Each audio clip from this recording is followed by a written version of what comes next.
자, 본격적으로 소개를 시켜드리겠습니다. 먼저 김종석 후보입니다. 안녕하십니까, 김종석입니다. 네, 다음 류재구 후보입니다. 반갑습니다. 류재구 후보입니다. 네, 다음 나득수 후보입니다. 네, 안녕하십니까. 나득수입니다. 네, 다음 조용익 후보입니다. 예, 안녕하십니까. 네, 다음 강동구 후보입니다. 네, 안녕하세요. 강동구입니다. 네, 다음 강덕천 후보입니다. 안녕하십니까, 장덕현입니다. 자, 먼저 오늘 나와주신 6분 차례로 출마의 변을 들어보도록 하겠습니다. 한 분당 1분의 시간을 드리고 순서상 김종석 후보가 시작을 하게 되겠고요. 존경하고 사랑하는 부천 시민 여러분, 민주당 부천시당 1위 후보 김종석입니다. 4월 27일 역사적인 남북회담이 판문점에서 열립니다. 종전협정, 평화협정, 말만 들어도 가슴이 두근두근합니다. 김종석 학생운동 열심히 했습니다. 전남대학교 총대의원회 의장, 전대일 60 남북학생회담 대표, 감옥도 조금 갔다 왔습니다. 국회 보좌관 7년, 경기도의회 의원 6년, 중앙에서 지방까지 일 잘하는 정책통, 예산통으로 소문났습니다. 부천 미래 100년을 설계하고 싶어서 시장에 출마했습니다. 상식과 원칙이 통하는 부천, 억울한 사람이 없는 부천, 문화와 예술이 융성한 부천, 민생경제가 좋아져서 섬이 잘 사는 부천, 해결사 김종석이 시민 여러분과 함께 반드시 해내겠습니다. 네, 자, 김종석 후보 출마의 변 들어봤고요. 다음 류재구 후보 출마의 변 말씀해 주십시오. 네, 반갑습니다. 류재구 후보입니다. 먼저 제 말씀 드리기 전에 이 자리에 함께할 세 분이 안 계신 것이 매우 아쉽다는 말씀을 먼저 드립니다. 저는 부천의 성장 동력이 멈췄다. 이 부분을 해결하기 위해서 시장에 출마했습니다. 여러분 아시다시피 우리 인근의 안산시는 72.2%의 진행작도를 갖고 있습니다. 화성은 67.34%, 그런데 우리 부천은 40.4%에 집되고 있습니다. 다시 말하면 돈이 없다는 거죠. 지금까지는 세수를 있는 땅을 팔아서 메고 왔습니다. 근데 일단 땅을 팔 땅이 없습니다. 새로운 발상이 필요합니다. 어떻게 해야 될까요? 이러한 문제를 해결할 능력을 갖춘 후보가 필요합니다. 바로 저 류재구입니다. 기대해 주시죠. 반드시 해결하겠습니다. 감사합니다. 네, 류재구 후보의 출마의 변 들어봤습니다. 자, 다음은 나득수 후보의 출마의 변 들어보겠습니다. 네, 안녕하십니까. 나득수입니다. 정치는 국민을 편하게 살게 하는 것이라고 생각합니다. 그러나 현실에서 정치는 지탄을 받고 여러 가지 이해 충돌이 있습니다. 그 갈등을 최소화하고 사회적 가치와 자원을 적절히 배분하는 것이 제대로 된 정치의 역할일 것입니다. 저는 지역사회에서 봉사활동을 하고 세무사 일을 하면서 주위에서 어려운 서민들을 많이 보아왔습니다. 정치가 제 역할을 하려면 먼저 서민의 삶을 보고 그들의 말에 귀 기울여야 합니다. 경청하는 데서 소통과 민주주의는 시작됩니다. 저 나득수는 가장 작은 시민들의 목소리를 듣고 체질화된 사람입니다. 이해관계자들의 서로 다른 의견을 경청하고 존중하고 조정하는 것이 체질화되어 있습니다. 네. 국민을 이기는 정치는 자, 발언 없습니다. 시간이 모두 끝났습니다. 자, 나득수 후보의 출마의 변 들어봤고요. 다음은 조용익 후보 출마의 변 들어보겠습니다. 안녕하십니까. 조용익 후보입니다. 오늘 장애인의 날입니다. 장애인과 외국인 노동자가 이 사회에서 편견과 차별이 없이 공존하는 그런 세상이었으면 좋겠습니다. 원혜영 시장이 이룩한 설계한 문화도시 부천, 김만수 시장이 이룩한 상위도시 부천은 이제 한 걸음 더 도약을 해야 합니다.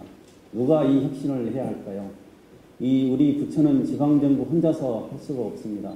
문재인 정부가 내세우는 사람 중심 경제, 내 삶이 나아지는 정치, 지방자치분권, 이런 것들에 함께 우리 부천의 혁신도 문재인 정부와 함께 나아가야 됩니다. 문재인 정부 개혁을 우리 부천에서 확실히 실천할 수 있는 사람이 나서야 합니다. 중앙정부에서 그리고 중앙당에서 중앙정부 인사들과 많은 네트워크를 가진 제가 부천을 제대로 바꾸겠습니다. 저와 함께 부천의 도약에 동참해 주십시오. 네, 발언 시간이 모두 끝이 났습니다.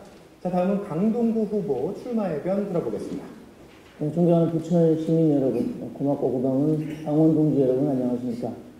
부천시장을 출마 준비 중인 더불어민주당 예비후보 강동구입니다. 부천시 강동구는 시민 복종입니다. 부천 시민의 명령에 순응하며 지금까지 치열하게 살았습니다. 단 한순간도 제 개인을 위해 살지 않았습니다.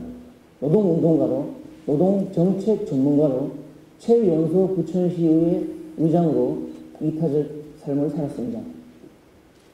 부천시 강동구 브랜드인 생활임금 조례를 대표 발의하여 부천 시민들의 살림살이를 낫게 만들었고 전국으로 확산시켰습니다. 이제 조금 더 욕심을 내겠습니다. 더 멋진 부천, 더 신나는 시민, 더 당당한 민주당을 만들고 싶습니다. 누가 더 준비했고 누가 시장감인지 재미있게 지켜봐 주시기 바랍니다. 감사합니다. 네, 강동구 후보의 출마 의견 들어봤습니다. 마지막으로 장덕천 후보의 출마 의견 듣겠습니다. 안녕하십니까. 장덕천입니다. 저는 좋은 정치가 무엇인지 늘 고민하며 행동해 왔습니다. 저는 낮은 자세로 시민들과 진솔하게 대화하고 그들과 함께 왔습니다. 제 정치적 신념은 평등은 약자 편이라는 것입니다. 이러한 신념이 자치분권과 어우러져서 시민들의 삶을 개선하고 싶습니다. 올바른 시정으로 누구에게나 환영받을 수 있는 정치, 우리 민주당이 더 지지받을 수 있는 정치, 우리 민주당 정부가 더 지지받을 수 있는 정치, 그래서 정치가 그리고 민주주의가 시민의 삶을 개선하고 있다는 사실을 시민들이 피부로 느낄 수 있는 정치, 그러한 정치를 하고 싶습니다. 내 곁의 시장, 시민의 든든한 백, 부천덕천 장덕천입니다.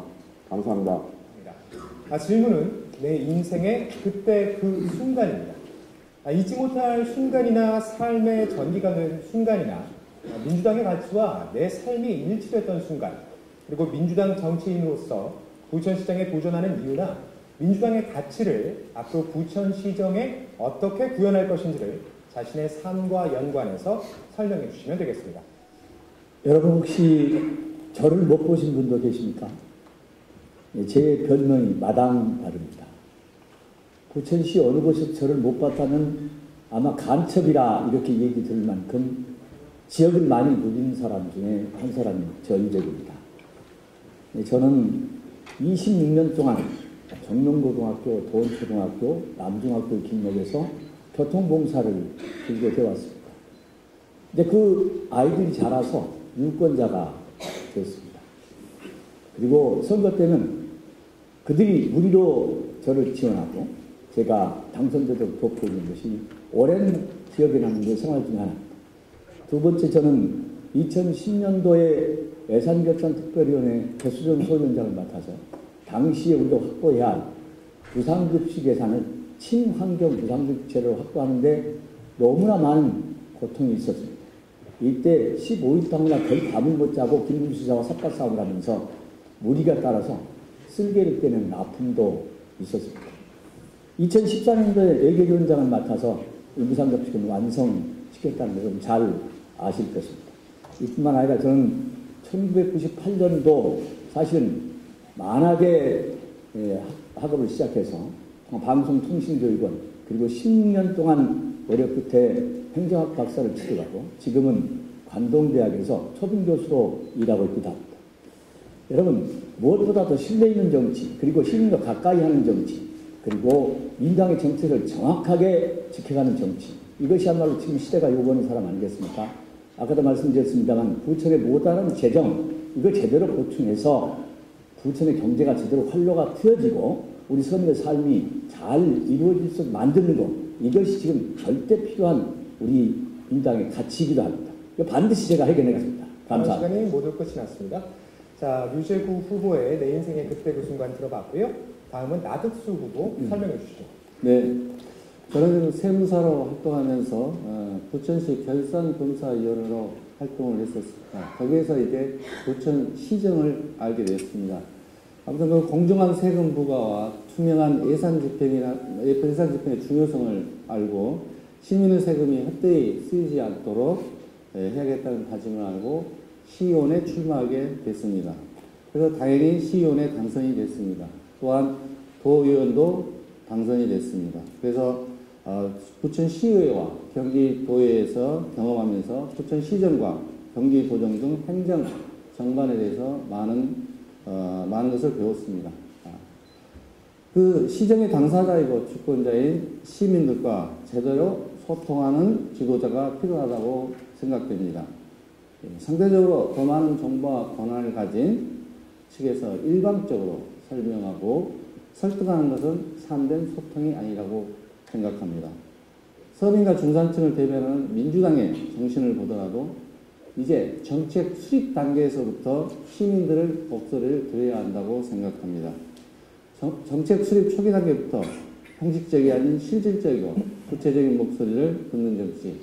이것이야말로 시민들과 일상적으로 직접적인 관계가 있는 시장이 갖춰야 할 덕목이고 자질이라고 생각합니다. 그 점에서 말하기보다 듣는 것을 잘하는 나독수가 부천시장의 가장 책임자라고도 볼 수가 있겠습니다. 문재인 정부의 모든 정책을 구성해서 부천 시민 행복특별시를 나독수가 만들겠습니다. 저는 이제 구호를 이렇게 붙여봤습니다. 나독수는 착한 정치, 듣는 정치를 지향한다. 나독수는 갈등 관리의 적임자다. 나독수는 지방국권 개헌 시대에 특화된 정치입니다.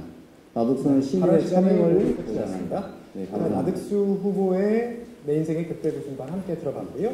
다음은 조용익 후보 답변해 주시기 바랍니다. 예, 저는 지난 대선 때 문재인 후보 캠프에서 인재영입 활동을 하였습니다.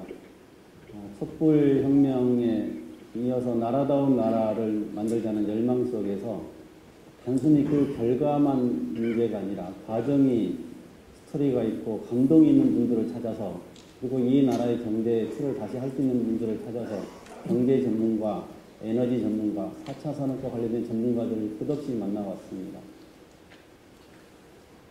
김상조 위원장과 김옥희 교수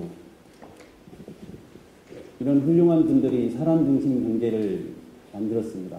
그리고 100대 국정 지표를 만들어냈습니다. 이분들과 함께 많은 분들의 전문가를 만나면서 우리 부천에도 이런 훌륭한 전문가들이 있으면 우리 부천을 새롭게 디자인하고 우리 부천을 새롭게 설계할 수 있겠다. 우리 부천의 새로운 성장 동력은 무엇일까? 우리 부천도 과감한 인재를 영입해서 이분들의 아이디어로 우리 부천을 새로 만들 수 있겠다. 이런 생각을 했습니다. 한편으로 그런 과정에서 대통령께서의 그 치열함과 간절함을 보고 저를 반성하는 그런 계기가 되었습니다. 마치 전기에 감전된 것 같은 그런 충격적인 순간도 감동도 느꼈습니다. 제가 나약하게 나태하게 살아온 것은 있는지 개인적인 이익만 추구하고 있었던 건 아닌지 처절하게 반성을 하게 되었습니다. 그런 것들이 다시 제가 이런 부천시장에 나서서 다시 시민들과 함께 해야 된다는 생각을 하게 된 계기가 되었습니다. 저는 정말 우리 인구 밀도가 높고 지역이 작은 우리 부천에 역발상을 해서 이제 새로운 네트워크망으로 연결해서 정말 에스토니아처럼 정보통신 최강의 도시로 만들어서 우리들의 삶이 나아지는 그런 부천, 경쟁력을 다시 제고하는 그런 부천을 만드는데 우리 자랑스러운 부천 시민들과 꼭 함께하고 싶습니다. 감사합니다. 네, 조용익 후보의 내 인생의 그때 그 순간이었습니다. 다음은 강동구 후보 답변해 주시죠. 네, 많은 당원 동지들께서 너는 민주당의 가치를 위해서 무엇을 했느냐라고 물으십니다. 부천시 강동구는 정책 횟수를 부천 노동 현장에 물었습니다. 단 한 번도 노동자 서민을 위한 시선을 거두지 않았습니다. 그래서 가장 민주당다운 후보라고 생각합니다. 그 첫 번째 대표적인 사례로 문재인 정부의 국정 혁신 과정인 노동 존중 사회를 선제적으로 우리 부천에서 제가 준비한 사람입니다. 대표적으로 생활임금 제도를 도입해서 전국으로 확산시키면서 소득 격차 해소와 노동자들의 인간다운 삶을 보장할 수 있는 소득 수준을 우리 부천이 가장 먼저 준비를 해왔습니다. 그 이후에 더불어민주당 을지로위원회에서 생활임금 추진단을 출범시켰고 2014년도 지방선거에 민주당의 지방자치 공통 공약으로까지 채택되는 결과를 가져왔습니다. 두 번째로 우리 민주당의 자랑인 김대중 대통령께서 IMF 극복을 위해서 중앙노사정위원회를 설립한 그 결과로 우리 부천 지역에서 전국 최초로 노사정위원회가 설립이 되었습니다. 강동구가 부천 노사민정위원회 실무위원장을 6년 동안 하면서 전국 최고의 노사 거버넌스를 형성하고 대통령 표창을 9번이나 수상한 그런 경험이 있습니다. 강동구는 갈등 조정 능력, 또 전국에 최초로 설립해서 전국 최고의 모델을 만든 OECD의 모금사대 보고가 됐던 노사민정협의를 이끌었던 그 능력을 바탕으로 가장 저희 젊음과 또 창조를 뒷받침하는 혁신 마인드를 가지고 더불어 사는 행복한 부천을 만들어가겠습니다. 네. 자, 강동구 후보의 내 인생의 그때 그 순간 들어봤고요. 다음은 장덕천 후보의 답변 들어보도록 하겠습니다. 내 인생 그때 그 순간이라 그래서 저는 진짜로 그렇게 준비를 했는데 자기 자랑을 가는 것 같아서 저는 준비한 대로 하겠습니다. 가볍게 제 인생에서 정치에 발을 디디게 된 계기가 되는 사건은 있었습니다만 실명을 거론해야 돼서 또 누군지 특정될 것 같아서 두 번째로 제가 개인적으로 큰 정치인으로서의 기계를 봤던 사건에 대해서 제가 말씀드리도록 합니다. 바로 노무현 대통령이신데 1989년 50 청문회에서 명패를 던지셨던 그 명패 사건, 어떻게 보면 그냥 다소 도발적인 사건 같아도 보이고 이랬지만 저한테는 큰 충격이었고 그 여파도 정치적으로 상당하지 않았나 이렇게 생각을 하고 있습니다. 60항쟁 이후, 그 다음 위기부 선언 이후에 1987년 대선에서 노태우가 승리하면서 군사정부의 역할이 이어졌습니다. 그런데 이 노무현 대통령의 명패 사건으로 군사정부의 권위주의가 어느 정도 무너졌다고 생각을 하고요. 그 이후 노무현 대통령께서 국민들 사이에 인식되면서 점점 정치적으로 성장하시고 다음에는 바보 노무현으로 적감정 해소를 위해서 낙선할 줄 알면서도 지속적으로 부산에 출마하시면서 지금의 정치 토양을 어느 정도 이루셨다고 생각합니다.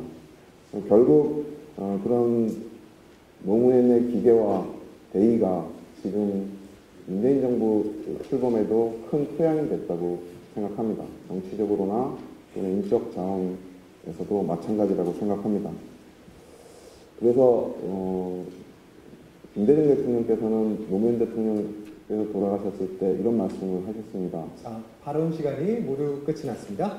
자, 이제 마지막입니다. 인생의 그때 그 순간 김종석 후보 답변해 주시죠. 예, 저는 제 인생에 자랑할 것이 한 3가지 되는데요. 그 중에 하나는 저는 시대가 주어진 때 모든 것을 다 걸고 살았습니다.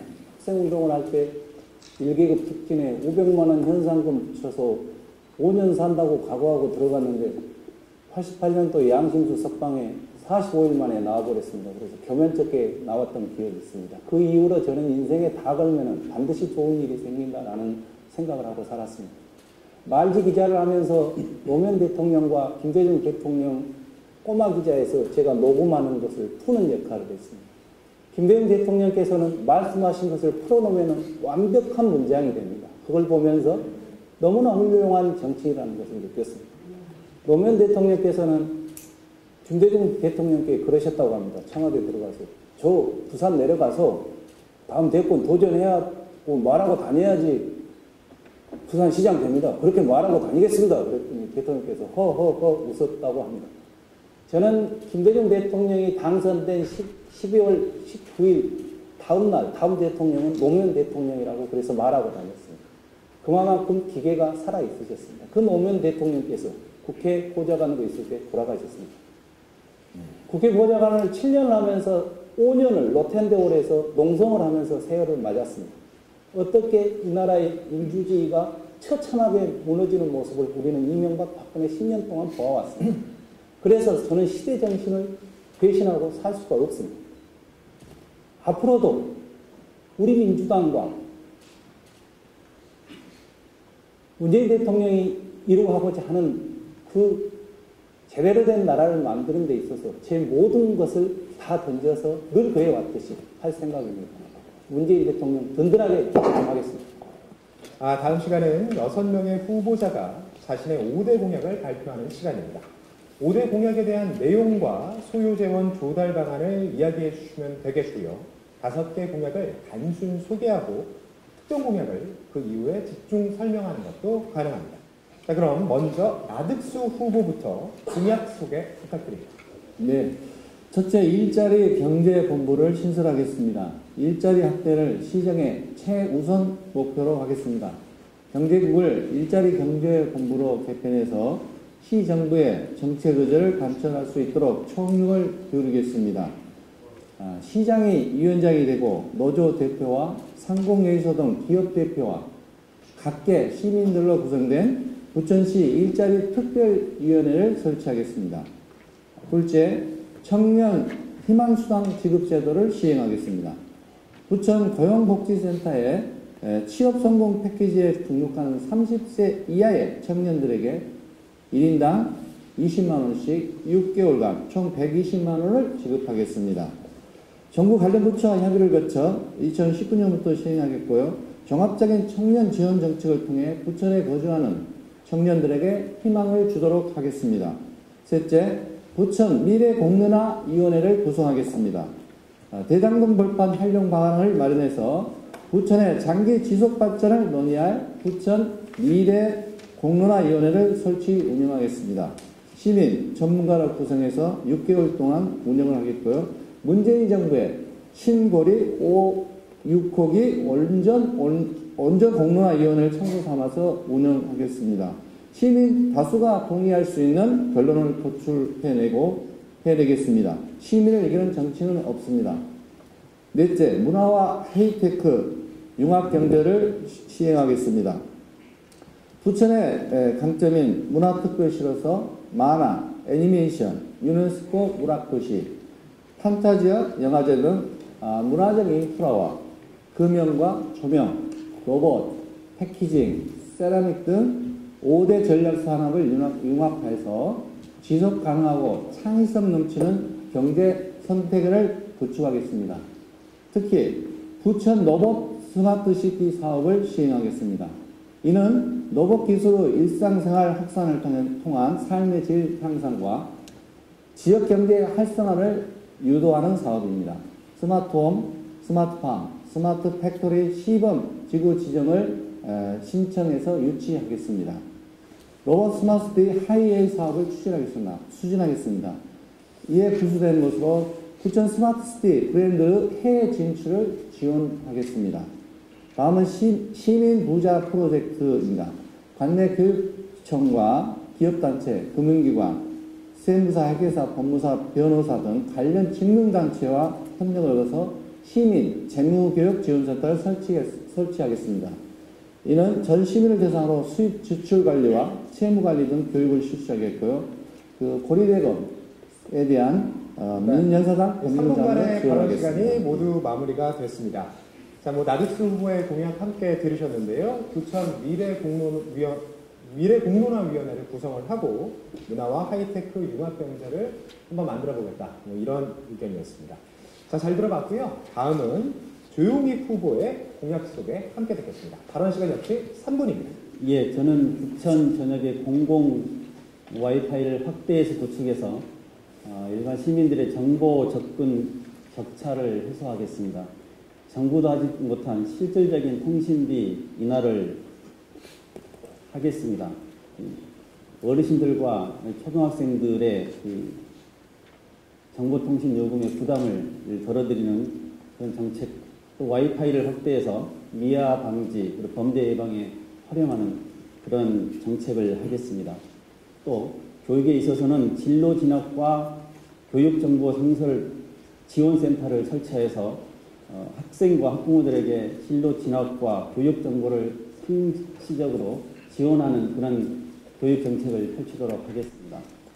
또 안전한 부천을 만들겠습니다. 셋헤드를 적용해서 쾌적하고 안전한 부천, 그리고 걷기 좋은 도시, 교통안전과 방범이 취약한 지역에 전면적인 가로등 LED를 교체해서 깨끗하고 밝은 환경으로 교체하겠습니다.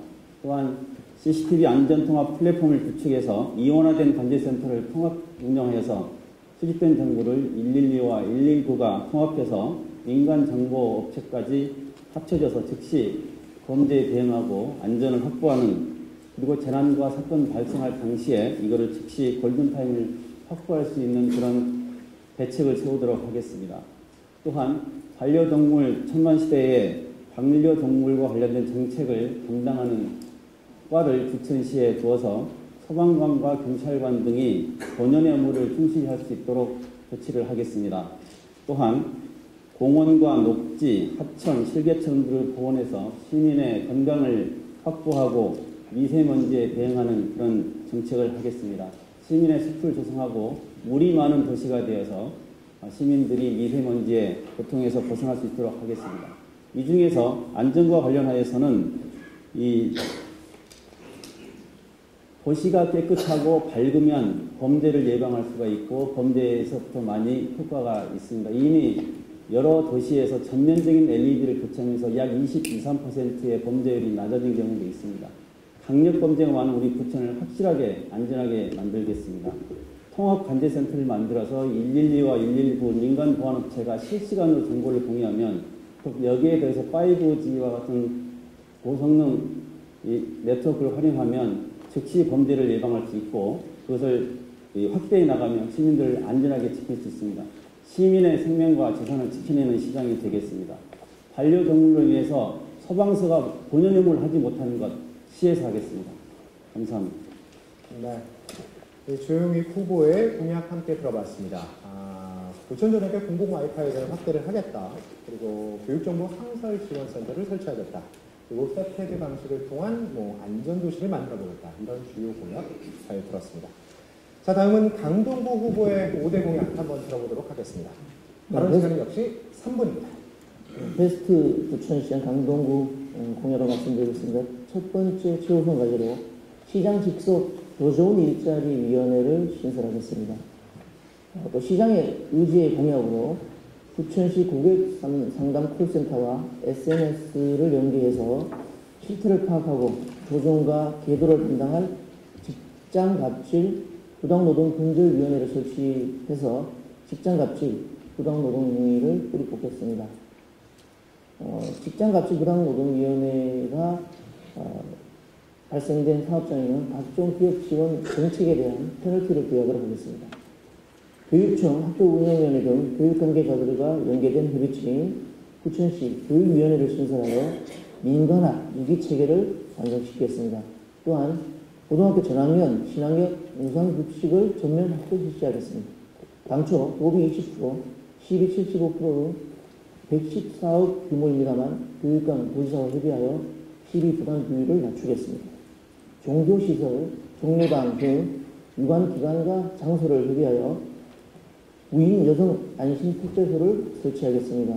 시비 4억 2천만 원이면 120개 고소에 여성 안전을 책임질 수 있습니다.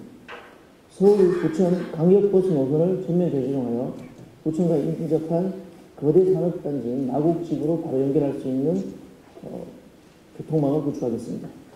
환경 위해 요소인 노후 중물차 교체를 촉진하고 시비 10억 6천만 원을 투입하여 관내 969대의 노선버스 100%를 CNG 버스로 교체를 지원하겠습니다. 현재 781대까지 교체하였고 88대가 교체 대상이며 대당 1,200만 원을 써야 되는 가성비 높은 정책으로 미세먼지 저감에도 적극 대응하겠습니다. 부천시 강동구는 원효영, 김만수를 이어가는 시장으로 부천 중장기 단위로 대장동을 기업과 행정기관, 연구기관과 주거가 어우러진 친환경 클러스터의 롤 모델로 재탄생시키겠습니다. 2월에 설계 용역업체가 선정되어 추진 중에 있는 1,033억 규모로 진행 중인 부천 문화예술회관 건립을 승계함은 물론 단순한 건물의 용도를 뛰어넘어 취미산업, 여가생활산업, 오락과 패션산업 등으로 분류되는 제5차 산업혁명의 기반까지 구축하는 똑똑한 정책으로 갈등을 줄이고 미래 산업의 토대를 구축하겠습니다. 네. 이상입니다. 강동구 후보의 5대 공약 들어봤습니다. 베스트를 키워드로 더 좋은 일자리위원회, 그리고 부천시 교육위원회 설치, 그리고 광역교통망 확대 등이 주요 공약인 것 같습니다. 잘 들어봤고요. 다음은 역시 장덕천 후보의 5대 공약 한번 들어보도록 하겠습니다. 역시 발언 시간은 3분입니다. 예, 제 공약은 지역적 요구를 반영한 구체적 공약, 그리고 대통령 후보의 공약이었던 것과 연계된 공약, 그리고 부천의 미래 비전을 제시하는 공약, 이렇게 구성되어 있습니다. 특히 시민들께서 피부로 느낄 수 있는 그러한 변화를 줄 수 있는 공약, 민생 공약입니다. 이러한 공약이 주를 이루고 있습니다. 첫 번째가 아파트 같은 마을 주차장, 이거 문재인 대통령 후보 시절의 공약인데요. 지금 문재인 정부에서 도시재생 뉴딜 정책을 추진하고 있습니다. 50조 원의 예산으로 전국에 500곳을 선정해서 한 곳당 1,000억 원씩 예산이 투입되는 것입니다. 산술적으로 계산해보면 부천이 10곳 정도 이상 선정될 수 있어야 합니다. 이것과 연계해서 원도심의 도시재생 사업과 연계해서 새로운 주차장을 많이 건설할 수 있도록 하겠습니다. 그리고 그렇게 선정된 곳에서 사용되던 도시재생 예산은 선정되지 못한 곳에 또 사용하면 추가적으로 주차장 건설을 많이 할 수 있을 것이라고 예상합니다. 그 다음에 두 번째, 세 번째가 서울시 시민들과 부천 시민이 제가 생각하기에 차별받고 있다고 생각되는 부분입니다. 첫 번째가 수돗물인데요. 서울시는 작년부터 고도정수 처리를 해서 오염물질과 냄새를 지금보다 훨씬 더 부천보다는 더 제거된 상태로 깨끗한 수돗물을 공급받고 있습니다. 부천시도 지금 까치울 정수장에서 하루에 18만 톤 생산하고 있는데 지금 실시 용역까지는 했고요. 지금 앞으로 예산은 확보되지 않은 상태고 한 550억 정도의 추가 예산이 필요하고요. 지금 부지는 확보된 상태입니다. 그래서 고도정수 시설을 도입해서 시민들에게 좀 더 깨끗한 수돗물을 공급하도록 하겠습니다. 또 하나 부천시민이 참여하고 있는 것이 7호선입니다. 서울 구간, 용수에서 장암 구간은 지금 현재 서울은 3분대 배차 간격입니다. 출구 시간 기준으로. 근데 부천은 작년에까지 2편을 증편해서 줄였음에도 불구하고 4분 30초대 배차 간격을 유지하고 있습니다. 추가로 2편, 16량을 증편하면 부천도 3분대의 배차 간격을 유지할 수 있습니다. 예산은 한 250억 원가량이 예상되고 있습니다. 네 번째가 미세먼지 저감을 위한 시설을 추가 도입하고 그에 따른 시스템을 구축하는 것입니다. 과거 서울시의 연구 결과에 의하면은 서울시의 미세먼지 발생량의 75%가 도로 위에서 이루어진다고 합니다. 물론 이제 중국에서 오는 미세먼지를 제외하고 서울시 발생량을 따진 건데, 그렇다면은 결국 도로의 미세먼지를 제거하는 것이 미세먼지를 줄일 수 있는 가장 획기적인 시간이 방법이고, 모두 끝이 났습니다.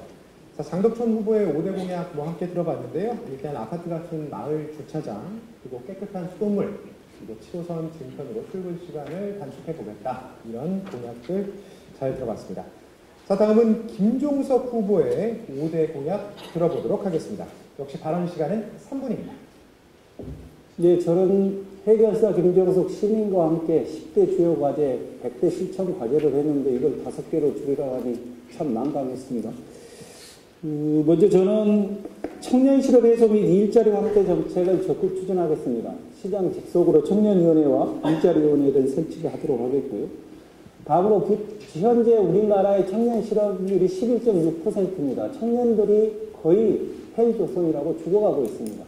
부천은 청년들에게 쉐어하우스를 제공한답니다. 그 다음에 유휴 자산, 공공기관들의 것을 10년 내내 싸게 할 수 있게 확 밀어주겠습니다. 그래서 지속성을 가지고 전세 인정하지 않고 청년들이 부천에서 또아리를 틀 수 있도록 확실하게 밀어드릴 생각입니다.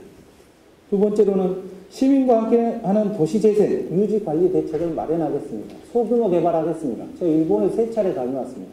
부천 돈이 없습니다. 어떻게 해야 될까요? 복합 개발해야 됩니다. 부천은 예컨대 그런 식입니다. 오페라하우스를 짓고 그 옆에 50층짜리 오피스텔을 지어서 거기서 나는 비용으로 이것을 지어버립니다. 그리고 이후에 사후 관리까지 해냅니다. 부천은 서울의 인접에 있어서 엄청난 장점을 가지고 있습니다. 그래서 복합 개발 등을 통해서 그 다음에 소규모 개발 등을 통해서 원도심 지역 반드시 재생해내겠습니다. 원도심 지역에는 특히 주차장 해드려야 됩니다. 이 부분들도 반드시 해내겠습니다. 세 번째로 기업하기 좋은 환경 조성하겠습니다. 대장동 반드시 산업단지로 만들어야 됩니다. 중공업지역과 공업지역 옮겨가게 하고 그 지역을 상업적으로 풀어주면 민간에서 알아서 병인로 주변 등등에 대해서 빌딩 올리고 시에서는 2m만 들어가서 지어주라고 하고 하면서 100년 내다보고 설계해야 됩니다. 그걸 제가 해낼 자신이 있습니다.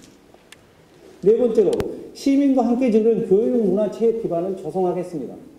엘리트 체육, 엘리트 문화가 아니라 시민이 직접 향유하고 모든 시민이 할 수 있는 것을 하겠습니다. 체육센터 한 곳만 하지 않겠습니다. 현재 4개 권역에 각각 종합체육센터 짓겠습니다. 미세먼지와 관련해서 1실내 체육관 반드시 지어드리겠습니다. 그걸 시민들이 함께 이용할 수 있도록 해드리겠습니다. 문화로 범벅이 되는 부천을 만들겠습니다. 365일 단순히 놀고 먹는 문화가 아니라 문화특별시의 이상에 걸맞는 창어도시에 걸맞는 내용성을 채워서 부천시를 문화로 범벅이 되는 도시로 만들겠습니다. 다섯 번째로 도시 매각과 그 다음에 혼잡한 도로에 대한 개선 대책을 반드시 마련해내겠습니다. 송내 IC, 시흥 IC 교통 혼잡 구간 정비해내겠습니다. 지하철 7호선도 증편하겠습니다. 고도정수 처리장 시설, 시에서 지금 이미 시작했습니다. 잘 완료해서 활용할 수 있도록 하겠습니다. 저를 믿어주십시오. 네. 김종석 후보의 5대 공약도 함께 들어봤습니다. 청년 실업 해소, 일자리 확대, 그리고 복합 개발을 통한 도시재생, 그리고 기업하기 좋은 환경을 조성하겠다. 이런 공약들이었던 것 같습니다. 자, 마지막은 유재구 후보입니다. 역시 후보자 5대 공약을 소개하는데 드리는 시간은 3분입니다. 시작해 주시죠. 저는 김만수 정부가 시행하고 있는 것들을 이렇게 답습하는 얘기는 조금 삼가하도록 하겠습니다. 무엇보다 부천은 이제 세원 발굴이 가장 중요합니다. 따라서 저는 영상단지에 호수공원 갖게 테마파크를 도시형으로 만들고자 합니다. 최소한 도시형 테마파크를 여기다 4개 이상 위치하면 집객이 400만 이상은 될 것으로 추측이 됩니다. 물론 이것은 데이터를 다 뽑아서 만든 것이기 때문에 최소 집계효과를 말하고 있습니다. 역곡 안동네에 보면 아름다운 풍치가 이어진 도심을 하나 여러분 머릿속에 그릴 수 있을 것입니다. 용산사업소부터 역곡 안동네까지 여기에는 헤이리 마을이 가지고 있는 문화와 제2의 에코랜드가 가지고 있는 자연을 합해서 여기에 컬처 에코랜드를 만들면 최소한 200만 이상의 집계효과를 낼 수 있다고 판단됩니다. 두 번째로 저는 대장동 개발에 대한 얘기를 많이 하시는데 대장동은 작은 단위로 쪼개서 뭘 하겠다. 이것은 제가 볼 때 현실적으로 맞지 않습니다. 따라서 최첨단 기술을 가지고 있는 대기업을 유치해서 2만 명 이상의 고용 창출을 하고 부천에 1만 개 이상이 중소기업과 상생할 수 있도록 만들어서 부천의 경제 동력을 확실히 만들어줘야 할 필요가 있다고 생각하고 있습니다. 세 번째, 원도심 난개발을 여러 가지 해법으로 얘기하고 있습니다. 그러나 이것은 그냥 집합건물이나 이런 것으로 바구 돌릴 수가 없습니다. 한숨도 돌려야 됩니다. 그래서 저는 블록 단위 중규구역을 타고 지하 공동구가 있고 엘리베이터가 설치된 최소한의 재산 가치가 3억에서 5억 될 수 있는 이런 중산층도 함께 살 수 있는 도시, 이걸 지금 이제 만들어야 된다고 생각합니다. 물론 신축적 용적률을 적용해서 이것을 업자들이 자유롭게 해내도 문제가 없도록 반드시 만들어 놓겠습니다. 그리고 저희는 우리 부천시의 아이의 울음소리가 끝이지 않는 도시 꼭 만들고 싶습니다. 이것은 IQ가 좋은 도시 어떻게 만들 것이냐, 이것은 언제든지 부모님들이 내가 원하는 시간에 아이를 맡기고 원하는 시간에 데려갈 수 있도록 시간 연장도 충분히 하고, 그래서 지금 여기에 충분한 재정 지원을 통해서 누구든 간에 그렇게 지정되면 반드시 믿고 맡길 수 있는 환경이 되는 이런 보육시설을 반드시 만들어내도록 하겠습니다. 마지막으로 공교육입니다. 공교육이 앞으로 활성화되지 않으면 사교육이 계속 늘어날 수밖에 없습니다. 저는 이 자유학년제, 중학교 1학년 때 자유학년제 적성을 정확하게 구분해서 이 진로를 선택하고 제대로 된 공부를 처음부터 방향 설정해서 만들 수 있도록 하겠습니다. 그 이상의 중고등학교 교육은 최소한 자기의 능력과 적성에 맞게 수준별 교육을 받도록 만들어서 자기가 공부하는데 스트레스 받지 않고 자기 역량을 충분히 발휘하면서 수업을 받게 하면 아마 내가 볼 때는 스트레스 받지 않는 교육, 제 부천이 대한민국에서 가장 말하자면 공부하기 좋은 환경으로 만들 거라 기대됩니다. 감사합니다. 모두 끝이 났습니다. 자, 다음 이제 이 후보자들의 5대 공약에 대한 상호 토론을 한번 이어가 보도록 하겠습니다. 해당 공약에 대한 검증의 시간이 될 것 같은데요. 참고로 공약 검증을 위한 후보자 상호 토론과 또 두 번째 공통질문 이후 있을 주도권 토론까지 후보자 한 분당 총 8분의 발언 시간 총량을 드리도록 하겠습니다. 네, 나둑수 후보님 누구에게 질문하시겠습니까? 강동구 후보님께 질의하겠습니다. 네, 강동구 후보님께 질문 드리겠습니다. 자, 지금부터 시간 체크해 주시고요. 발언 시작해 주시죠. 우리 강동구 후보님께서는 전국 최초 생활임금 조례를 제정하셨습니다. 그러셨죠? 네. 예, 그 노력에 감사드립니다. 그런데 이번에 내놓은 직장갑질 부당노동근절위원회 설치 공약은 생활임금과 맥락을 같이 한 것이라고 저는 생각됩니다. 그런데 강 후보님 공약 중에 사회갈등 조정 원탁회의 설치가 있습니다. 그런데 그것은 저는 제가 제시한 공론화위원회는 사전에 갈등을 조절하자 이런 취지인데 강 후보님께서의 사회갈등 조정 원탁회의 설치는 사후 갈등을 조정하는 데 공론을 모으자는 것이라고 생각됩니다. 그게 맞습니까? 우리가 행정을 하다 보면 필연적으로 갈등은 발생할 수밖에 없는 것이죠. 아무리 좋은 행정이라고 하더라도 상대적으로 혜택을 많이 보는 측과 혜택을 적게 보는 측이 있을 수 있고, 상대적으로 혜택을 많이 보는 측과 또 피해를 보는 측면도 있을 수 있는 거지 않습니까? 민주주의 제도라는 것이 다수 의결 원칙이다 보니까요.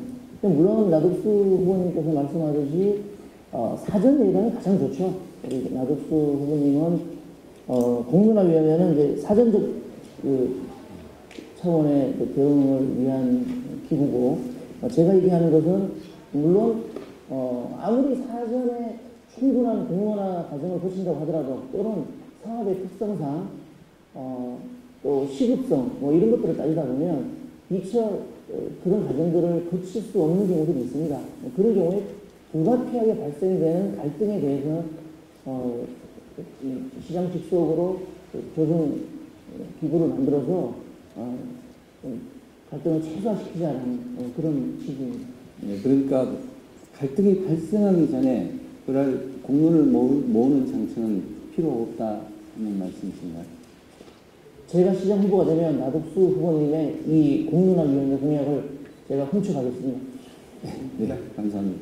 네, 잘 들었습니다. 자, 나둑수 후보님이 강동구 후보님께 공약 검증에 대한 시간이 잠깐 있었고요. 자, 그럼 또 다른 질문하실 분 손 들어주시죠. 네, 장덕정 후보님이 먼저 손 드셨습니다. 누구에게 질문하시겠습니까? 네, 조영익 후보한테 한번 질문. 네, 조용익 후보님께 질문 드리겠습니다. 시작해 주시죠. 네, 후보님 그 공약 중에 교통정책과 관련된 공약이 있는데 이게 다 실현되면 아마 부천이 교통천국이 되지 않을까 이런 생각은 듭니다.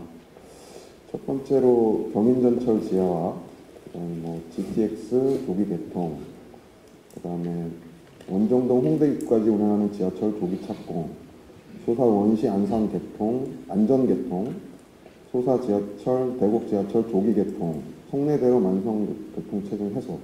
제가 한 가지씩 단답식으로 한번 여쭤볼게요. 송내대로 만성 교통체증 해소 방안을 갖고 계신가요?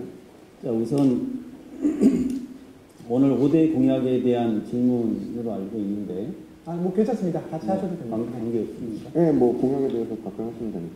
예, 송내대로가 아침 출퇴근 시간에 굉장히 시간이 많이 걸리고 정체가 된다. 이 주된 원인이 제 시간에도 들어가니까 짧게 그냥 외곽순환고속도로와 관련돼 있기도 한데, 그래서 저는 송내대로의 문제를 해결하는 것은 송내대로 그 뒤편에 서천공원으로 이어진 곳이 있습니다. 그 서천공원에 이어진 곳에서 경인국도로 연결되는 지하도로를 만들면 그 부분 상당 부분 해소될 것이다, 이렇게 생각하고 있습니다. 그 소사 원시 안산선의 안전개통은 어떤 의미입니까? 진행되고 있는 부분에 대해서 조기에 제대로 다 개통될 수 있도록 그 행정적인 조치를 다 하겠다, 이런 취지입니다. 그건 안전개통이라고 하셔서 그다음에 그러면 조기 개통, 조기 착공은 부천시 혼자 이제 할 수 있는 건가요? 당연히 협력해서 부천시만 혼자 할 수 있는 건 아니고 네. 당연히 일반 기관과 다른 같이 단체와 당연히 상의를 해야 되는 것이라고 생각하고 있습니다. 경인전철 지하화 이게 그럼 지상은 어떻게 하시는 건가요? 경인전철 지하화 문제는 서울, 인천시와 부천시의 수건 사업이기도 하고 국회의원님들도 아니, 지상은 노력을 어떻게 많이 하고 하실 거예요? 있는데, 지하하면 그 지하화하는 문제는 지금 부천이 남북으로 갈라져 있는 문제를 해소할 수도 있고, 그 지상은 공원과 그런 청년들의 행복주택, 공공임대주택 등에 활용하면 굉장히 효과가 있을 것으로 그러면 생각하고 이게 있습니다. 교통 정책으로 실효성이 있나요? 전철이 있던 거 그냥 땅 속으로 들어가는 건데 그 위에다 토지를 보고 만들면 지하로 해서 말씀드린데 부천이 남북으로 갈라져 있기 때문에 이걸 공원으로 해서 시민들의 쉼터가 되고 거기에 건전하고 이렇게 건강한 생활체육을 할 수가 있고, 예산은 얼마쯤 예상하십니까? 지금 그 예산까지는 정확한 금액은 제가 지금 말씀드릴 수는 없습니다. 이 경인고속도로, 경인 전철 지하화 문제는 그 국가와 인천시와 부천시가 다 함께 해야 되는 부분이어서 그 전체적인 금액은 제가 지금 이 자리에서 말씀드리면 곤란하다고 생각합니다. 그 예산 추산은 안 해보신 거나요? 이미 그 부분은 여러 기관에서 그 경인 전철 지하와 관련된 부분은 논의가 되어 있기 때문에 해당 자료를 살펴보시면 도움이 되겠습니다. 한 6조 5천억 정도는 예상을 하는데 이게 지금까지 안 된 이유가 뭐라고 생각하시나요? 많은 비용도 있을 것이고 그 활용 방안도 있을 것이고 각 그 서울시나 인천시, 부천시의 그 재원 조달에 대한 의견도 다르다, 이렇게 생각이 듭니다. 자, 또 질문하실 분 손 들어주십시오. 네, 조용히 하고. 예, 누구에게 질문하시겠습니까? 김종석 후보에게 질문하겠습니다. 네, 시작해 주십시오. 예, 김종석 후보께서 도심과 외곽의 교통 혼잡 구간을 정비하겠다.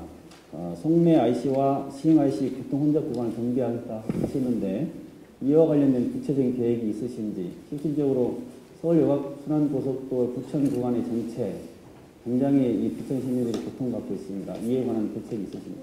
서울 외곽 순환도로를 풀기 위해서는 저는 광명 서울 민자 고속도로를 만들어야 된다고 봅니다. 그래서 그 교통량이 분산돼야 되는데 지금 그 반대 논도 나오고 있는데, 저는 길주로로 이어지는 동부천 IC를 거기다 두는 것은 안 된다고 생각을 하고요. 그것을 시외곽으로 옮기거나 그렇지 않으면 우리가 좀 불편하더라도 광명하고 김포에 마련된 것을 이용을 하고 거기에 녹지 공간을 보존하자는 생각을 가지고 있어서 큰 틀에서는 시사업은 아닙니다만은 국가가 해야 되는 서울외곽 순환도로 부분들을 좀 해야 된다라는 생각 가지고 있고요. 그 다음으로 송내 IC의 정체 방향을 하는데 도에서 여러 방법을 다 찾아봤습니다. 근데 방법이 안 나옵니다. 차선 부분들에 대해서도 안 나오고 통행료 부과한다는 엉뚱한 것까지 나오는데요.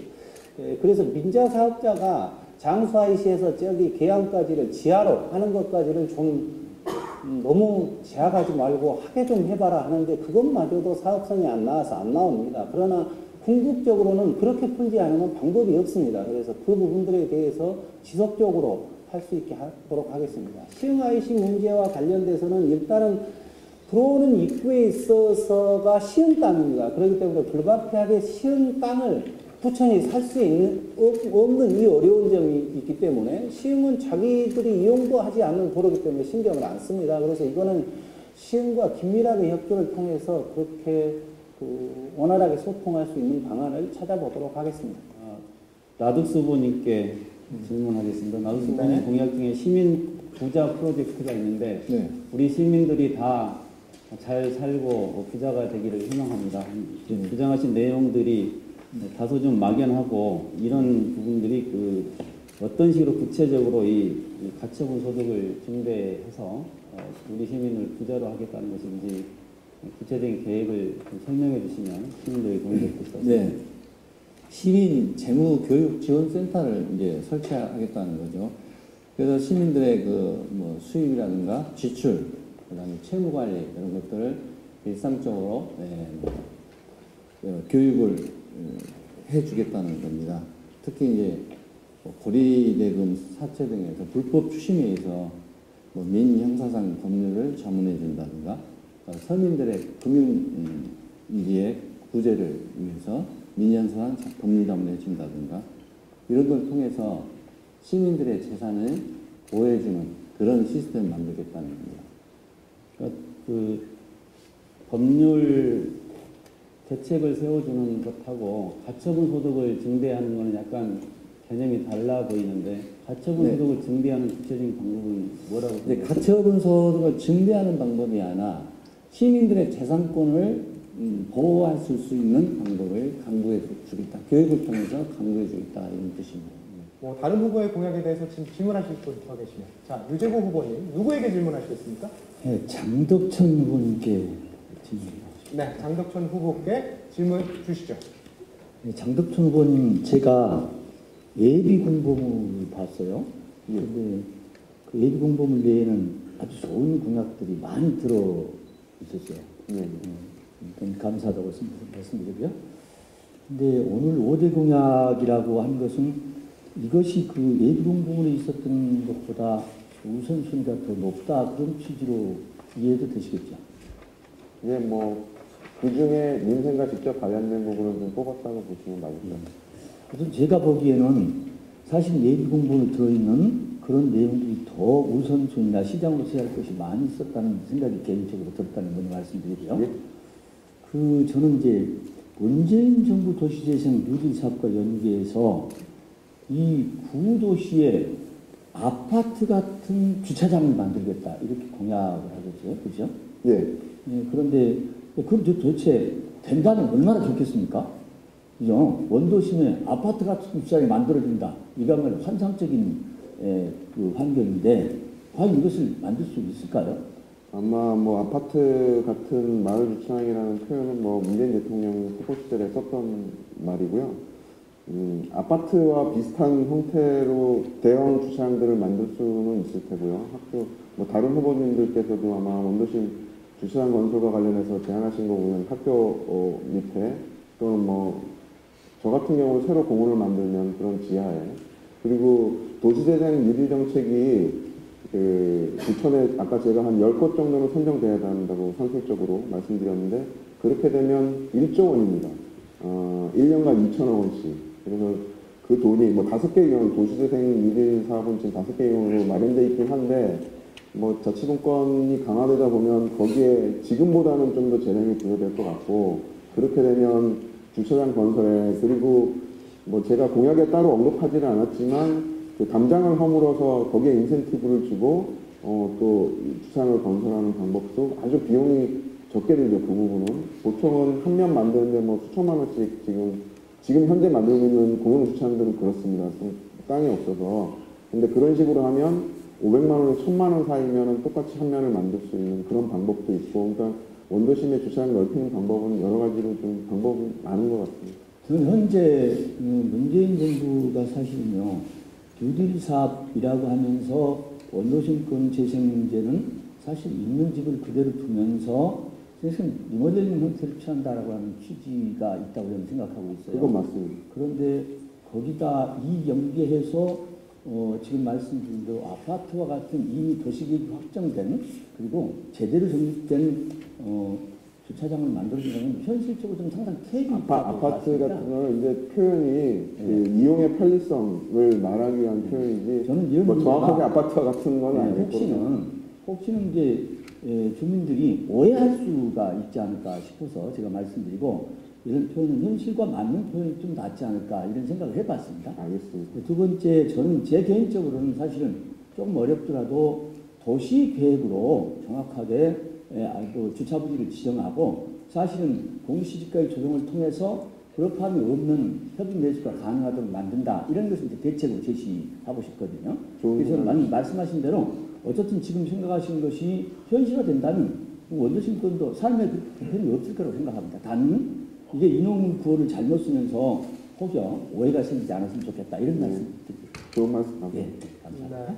또 질문하실 후보, 자, 이번에 김종석 후보님. 제가 질문 질문 드리도록 단다고 하겠습니다. 누구에게 질문 드릴까요? 여러분한테 할 수 없습니까? 간단한.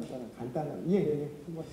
유재구 후보님께 여쭈겠습니다. 그 도심명 테마파크는 우리가 에버랜드를 보면 아시듯이 엄청난 주차장을 필요로 합니다. 그런데 거기가 교통 혼잡 지역이기도 하고요. 그 다음에 와서 가는 데 있어서의 상업적으로 파는 거 외에 여기에 본사가 위치되어 있으면서 그것에 대한 세금이 부천으로 떨어진다기보다는 그런 문제점을 갖고 있다라고 생각하는데 이게 부천의 금사라이 같은 땅에 도심형 테마파크보다 훨씬 더 경제적 부가가치를 이룰 수 있는 것이 있다고 생각하는데 어떻게 생각하십니까? 네, 저는 그 주차장 문제는 이미 해결책을 강구해두고 있습니다. 자체적으로 수요를 충족할 것도 있지만 사실은 조금 전에 동측에 제가 컬처 에코랜드를 만들겠다고 말씀드린 역공 안동교에는 주차장을 만들 수 있는 부지가 일정량 마련되어 있고요. 이 문제를 활용해서 양분화된다 이런 식의 생각을 하고 있습니다. 그리고 조금 전에 말한 또 다른 부가가치가 있는 거 얘기했는데 본연을 파악한 거는 집계 효과, 그 다음에 지속적인 세수 증대 이런 부분은 사실상 도시형 테마파크 이상의 것이 없다. 이렇게 생각하고 추진하겠다 이런 말씀드리고요. 지금까지 제가 많은 도시들을 비교해 봤을 때 일단 집계 효과가 이루어져야 그 다음에 다른 산업과 연계된다.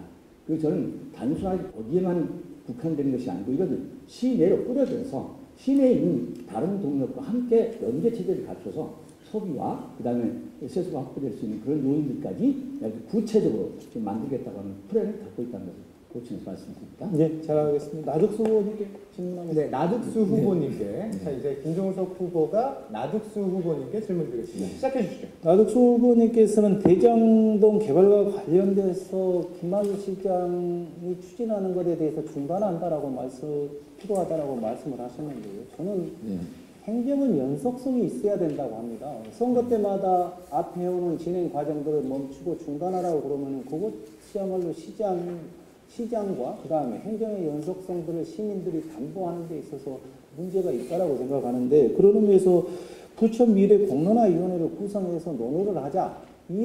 그때까지 중단해야 된다라는 지적에 대해서는 좀 문제가 있다고 생각하는데 어떤 의견이십니까? 네, 저는 비만 시장의 업적에는 대체적으로 긍정적으로 생각하고 있습니다. 다만 비만 시장 업적을 그대로 따를 것이 아니라 바꿀 것은 바꿔야 한다고 생각을 합니다. 대장동 아직 진전된 게 별로 없지 않습니까? 따라서 매몰 비용도 그렇게 많이 발생하지 않을 것 같습니다. 김만수 시장의 이제 대장동 개발과 관련해서 여러 가지 의혹이 제기된 것은 잘 알고 계실 겁니다. 그럼으로써 그 의혹을 해소하고 그러면 우리 이해 당사자들이 의견을 충분히 들어서 이 사업을 시행하자 그런 취지에서 제가 중단을 하라 이런 뜻이었습니다. 이해 당사자라는 것은 거기에 대장동의 거주민 또는 토지주만이 아니라 우리 시민 전체도 시민들도 이해 당사자가 되는 겁니다. 특히 이제 도시에 대한 시민의 권리라는 측면에서 봤을 때 우리 그 마지막 남은 대장동 미개발 지역을 개발을 할 것인지 한다면 어떻게 개발을 해야 될 것인지를 시민에게 충분한 논의를 거치자는 뜻으로 그런 중단을 하라는 그런 취지의 기자회견을 했습니다. 이상입니다. 네, 자 이제 답변까지 들어봤고요. 자 이제 뭐 2번 정도 질문하셨으니까 다른 분 한번 받겠습니다. 자 강동구 후보님 질문 한번 받도록 하겠습니다. 누구에게 질문하시겠습니까? 네, 나둑수 후보님께 질문드리겠습니다. 네, 나둑수 후보님께 질문 시작해 주시죠. 네, 나둑수 후보님 두 번째 공약에 관한 내용인데요. 지금 시행되고 있는 청년수당을 검토하셨습니까? 지금 시행되고 있는 취업 성공 패키지나 아니면 경기도에서 지원하고 있는 제도를 검토하시고 네, 검토를 했습니다. 지금 경기도나 국가에서 지원하는 그 수당은 지금 현재 10만 원씩 지원하고 있습니다. 거기에다가 우리 부천의 청년들을 위해서 20만 원씩 6개월 정도, 6개월간 지원해 준다는 그런 뜻입니다. 지금 보면 취업 성공 패키지는 고용노동부 주관으로 해서 1단계 진로 설정, 2단계 교육 훈련, 3단계 구직 활동 과정으로 되어 있죠. 네, 그렇습니다. 또 만 34세 이하 청년 자녀들에게 우리 나독수 후보가 공약으로 제시한 3단계에서 구직 활동 수당을 매월 30만 원씩 최대 3개월간 지급하고 있거든요. 근데 또한 경기도 청년 구직 지원금의 경우는 34세 이하 청년들에게 50만 원씩 최대 6개월간 지원하고 있어가지고 중복성 문제가 좀 돼야 될 것 같은데 이 부분에 어떻게 생각하십니까? 네, 저는 우리 조사를 해보니까 우리 작년 2017년도에 취업 성공 패키지에 등록한 청년들이 한 4,300명 정도 됐습니다. 그래서 그 예산을 4,300명의 예산을 계산해 봤더니 한 1년에 한 50억 정도 소요되는 그런 사업이었습니다. 그래서 이 사업도 중복되더라도 우리 부천의 청년들을 위해서 청년들의 희망을 주기 위해서 시행하고자 했던 것입니다. 네. 오히려 취업 정보 사각지대에 놓인 청년들을 대상으로 하는 다른 정책을 좀 할 생각은 없는가요? 다른 정책이 있다면 그것도 좀 고려해 보도록 하겠습니다. 그렇지만 저는 이거 청년희망 수당 지급 제도를 시행해 보고 싶습니다. 알겠습니다. 네. 조용익 후보 네. 질문 신청하셨는데요. 누구에게 질문? 강동구 후보께 강동구 질문하겠습니다. 후보에게 질문드리겠습니다. 질문 시작해 주시죠. 강동구 후보께서는 이 노선 버스로 CNG 버스로 전면 교체를 추진하겠다 이렇게 공약하셨고요. 네. 지금 그 지자체마다 노후화된 그 경유차로 운영되는 버스가 CNG 버스로 많이 교체된 지 이미 오래된 것으로 알고 있는데 네. 맞습니까? 맞습니다. 근데 이 CNG 버스가 LPG보다 이 압축 과정에서 위험할 수가 있고 또 겨울철 제설 작업에 뿌려지는 염화 활성 때문에 연료 탱크가 손상이 되어서 폭발 위험이 있다 이렇게 하는데 혹시 CNG 버스가 폭발 사고가 난 것에 대해서 알고 있습니까? 예, 과거에는 좀 있었습니다만 최근에는 없었던 걸로 알고 있습니다. 그 CNG 버스의 이런 폭발 위험에 대한 대책은 어떻게 세우고 계십니까? 과거에는 많이 있었습니다만 최근에는 여러 가지 기술적인 안전성이 많이 힘든 걸로 알고 있고요. 또한 CNG 충전소는 주거 밀접 지역이나 이런 쪽이 아니라 도시 외곽 지역에 충전소가 설치되어 있어서 안전성에 큰 문제가 없다고 봅니다. 이거를 전기 버스나 이렇게 더 효율성이 높은 다른 부분으로 교체해볼 그 생각은 아직은 안 지금 하고 있습니까? 현재는 대중교통이 가장 교통에 대항으로 CNG가 가장 유리하다라는 걸로 지금 모든 지자체에서 그렇게 지금 정책적으로 추진하고 있기 때문에 특별히 지금 현재 나와 있는 친환경 대중교통 시스템으로는 CNG가 유리하다 이렇게 보고 있습니다. 강동구 후보에게 하나만 더. 잘 못 들었습니다. 강동구 후보한테. 네, 짧게 하나만. 예, 짧게 하나만. 이게 지금 아직 발언 시간 총량이 있기 때문에 이후에 또 주도권 토론이 있기 때문에 조금 적절한 시간 안배 필요합니다. 네, 질문해 주시죠. 대장동 친환경 단지 조성에 찬성하시죠? 예, 찬성합니다. 대장동 친환경 환경 산업단지가 환경단체에서의 환경 문제를 자꾸 거론하고 있는 부분이 있는데, 강동구 후보께서는 삼정동 레미콘 공장 일대의 환경 문제에 대해서는 어떻게 해결할 수 있는 방법이 있는지 방안을 가지고 계십니까? 사실 삼정동 리미콘 단지가 비산먼지 발생 여러 가지 환경적인 문제로 주민들의 민원으로 맹세를 앓고 있는 게 현실입니다. 하지만 행정단체이 강제적으로 이주시키거나 할 수 있는 법적 권한이 없어서 최대한 비산먼지 발생을 억제하고 행정적인 궤도, 단속, 그것 말고 사실 할 수 있는 게 없습니다. 좀 안타까운 현실인데요. 또 레미콘 업체 입장으로는 이 도심지의 교통체증이나 이런 조건 때문에 이동 거리가 먼 지역에 공장을 또 둘 수는 없다는 또 이런 또 어려움이 있습니다. 그래서 아직까지는 뚜렷한 대안이 없습니다. 장덕천 후보님, 예. 네, 누구에게 질문하시겠습니까? 나덕수 후보한테 한번 질문해요. 네, 장덕천 후보님이 나덕수 후보님께 질문 드리겠습니다. 질문 시작해 주시죠. 네, 나 후보님께서 대장동 그 친환경 산업단지 준공과 관련해서 뭐 부천 미래공론화위원회에 맡기자 이런 말씀을 하셨는데 네. 그러면은 이제 그 문재인 정부의 공론화위원회 예를 들겠습니다. 근데 문재인 대통령도 후보 시절에 그 신고리 오일코기 원전에 대한 확고한 그 견해를 갖고 계셨어요. 원전 폐지로 간다는. 그런데 이제 반대하는 측이 많으니까 공론화위원회에 맡기고 거기서도 장래에는 원전 폐지로 간다는 의견을 냈습니다.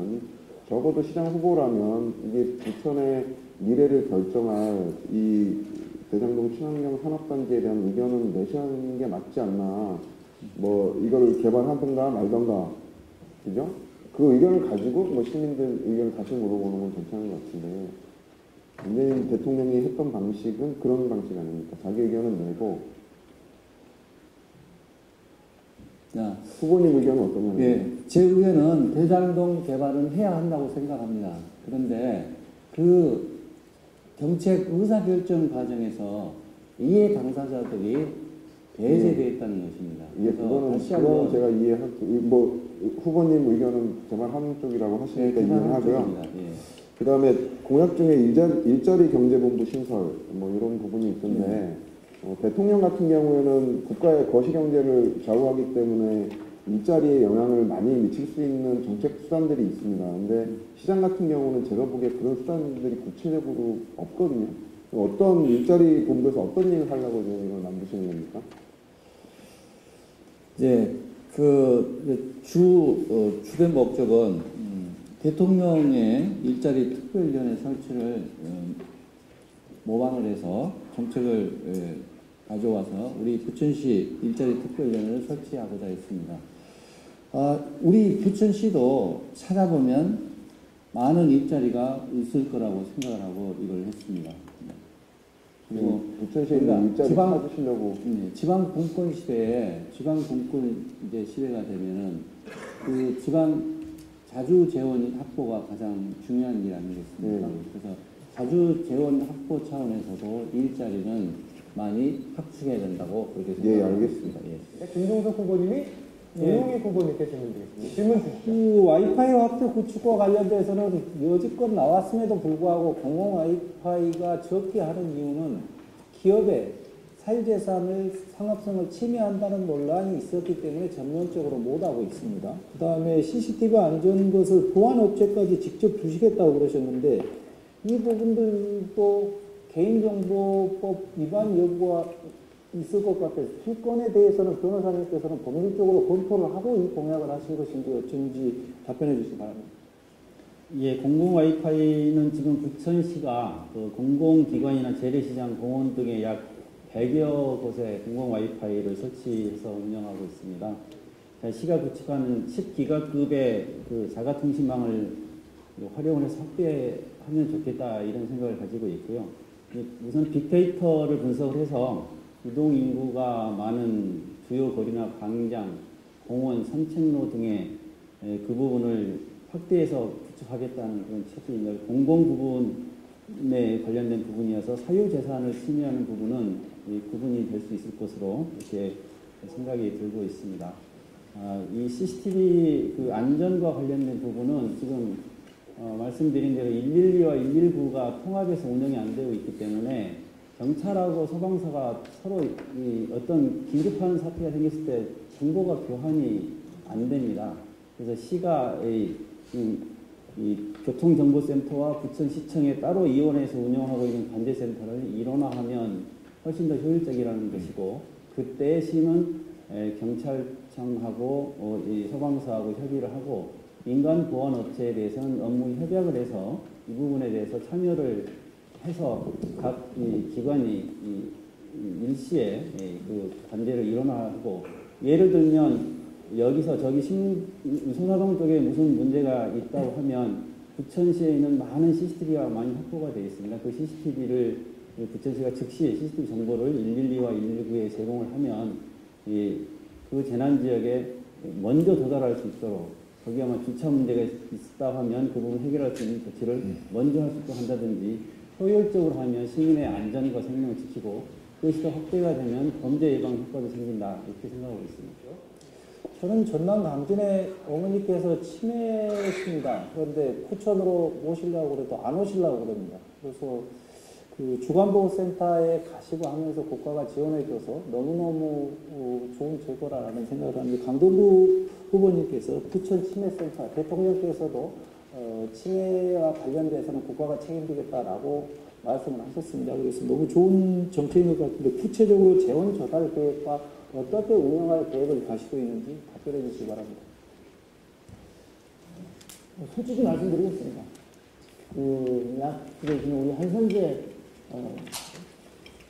후보께서 이 좋은 공약을 내셔서 제가 그랬습니다. 한선재 후보님께 저 이 공약 좀 훔쳐가겠습니다. 라고 해서 너무 좋은 공약이고, 정말 이 고령화 시대에 치매에 대한 사회적인 여러 가지 지원 제도가 아주 미비하고, 중앙정부에서 뭐 장기요양보험제도라는 제도가 있긴 합니다만, 여전히 지자체에서 체계적으로 대응해야 되는 필요성이 느껴서 제가 차용한 겁니다. 사실 제가 어제 그저께 차용했기 때문에 재원 조달 방법이나 이런 것에 대해서는 구체적인 계획을 아직 못 세웠다, 이렇게 말씀드리겠습니다. 네. 충분한 답변 되셨습니까? 예, 꼭 시작되시면 해주시기 바라고요. 제가 된다면 이 공약 훔쳐가서 꼭 하겠습니다. 네. 자, 그렇다면 여기서 두 번째 공통 질문을 좀 드리도록 하겠습니다. 각자가 생각하는 본인의 본선 경쟁력, 그리고 내가 본선 경쟁력에서 타 후보보다 앞서는 이유에 대해서 설명을 해주시면 됩니다. 먼저 조용익 후보부터 시작하시죠. 예, 저는 지역에서 약 한 24년 정도, 23년 남짓을 변호사 활동을 하면서 많은 사람들의 어려움을 해결하고 또 분쟁과 갈등을 해결하는 것을 배웠습니다. 또 여러 사회단체 활동을 하면서 시민사회와 함께, 활동가들과 함께 부천시의 문제들을 같이 논의를 했습니다. 또 지역위원장으로 있으면서 각종 시도위원들과 함께 선거를 치렀고 총선과 대선을 경험을 했습니다. 또 중앙에서는 중앙당 윤리심판원, 당원자격심사위원, 정당발전위원회 집행위원장, 또 대선 때는 굉장히 여러 활동을 했습니다. 제가 중앙당에서 만났던 많은 분들이 현 정계에서 주요한 역할을 하고 있고, 그분들과 계속적인 교류를 하고 있고 서로 정보를 주고받고 있습니다.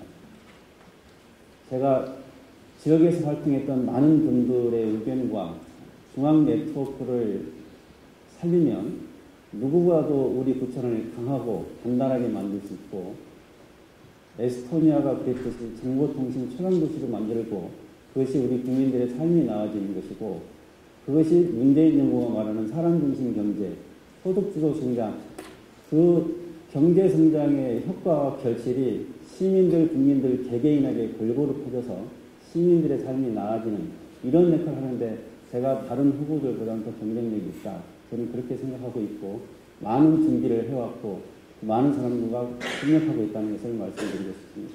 네, 발언 시간이 모두 종료가 됐습니다.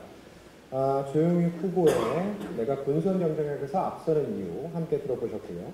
다음은 강동구 후보가 본인이 본선 경쟁력에서 타 후보보다 앞서는 이유 설명해 주십시오.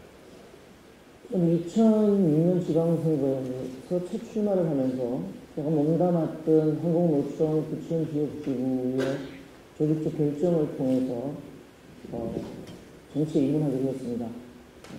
이후 23만 노동자, 또 부천노총 8천여 조합원, 또 그 가족들의 압도적 지지를 지금까지 받고 있습니다.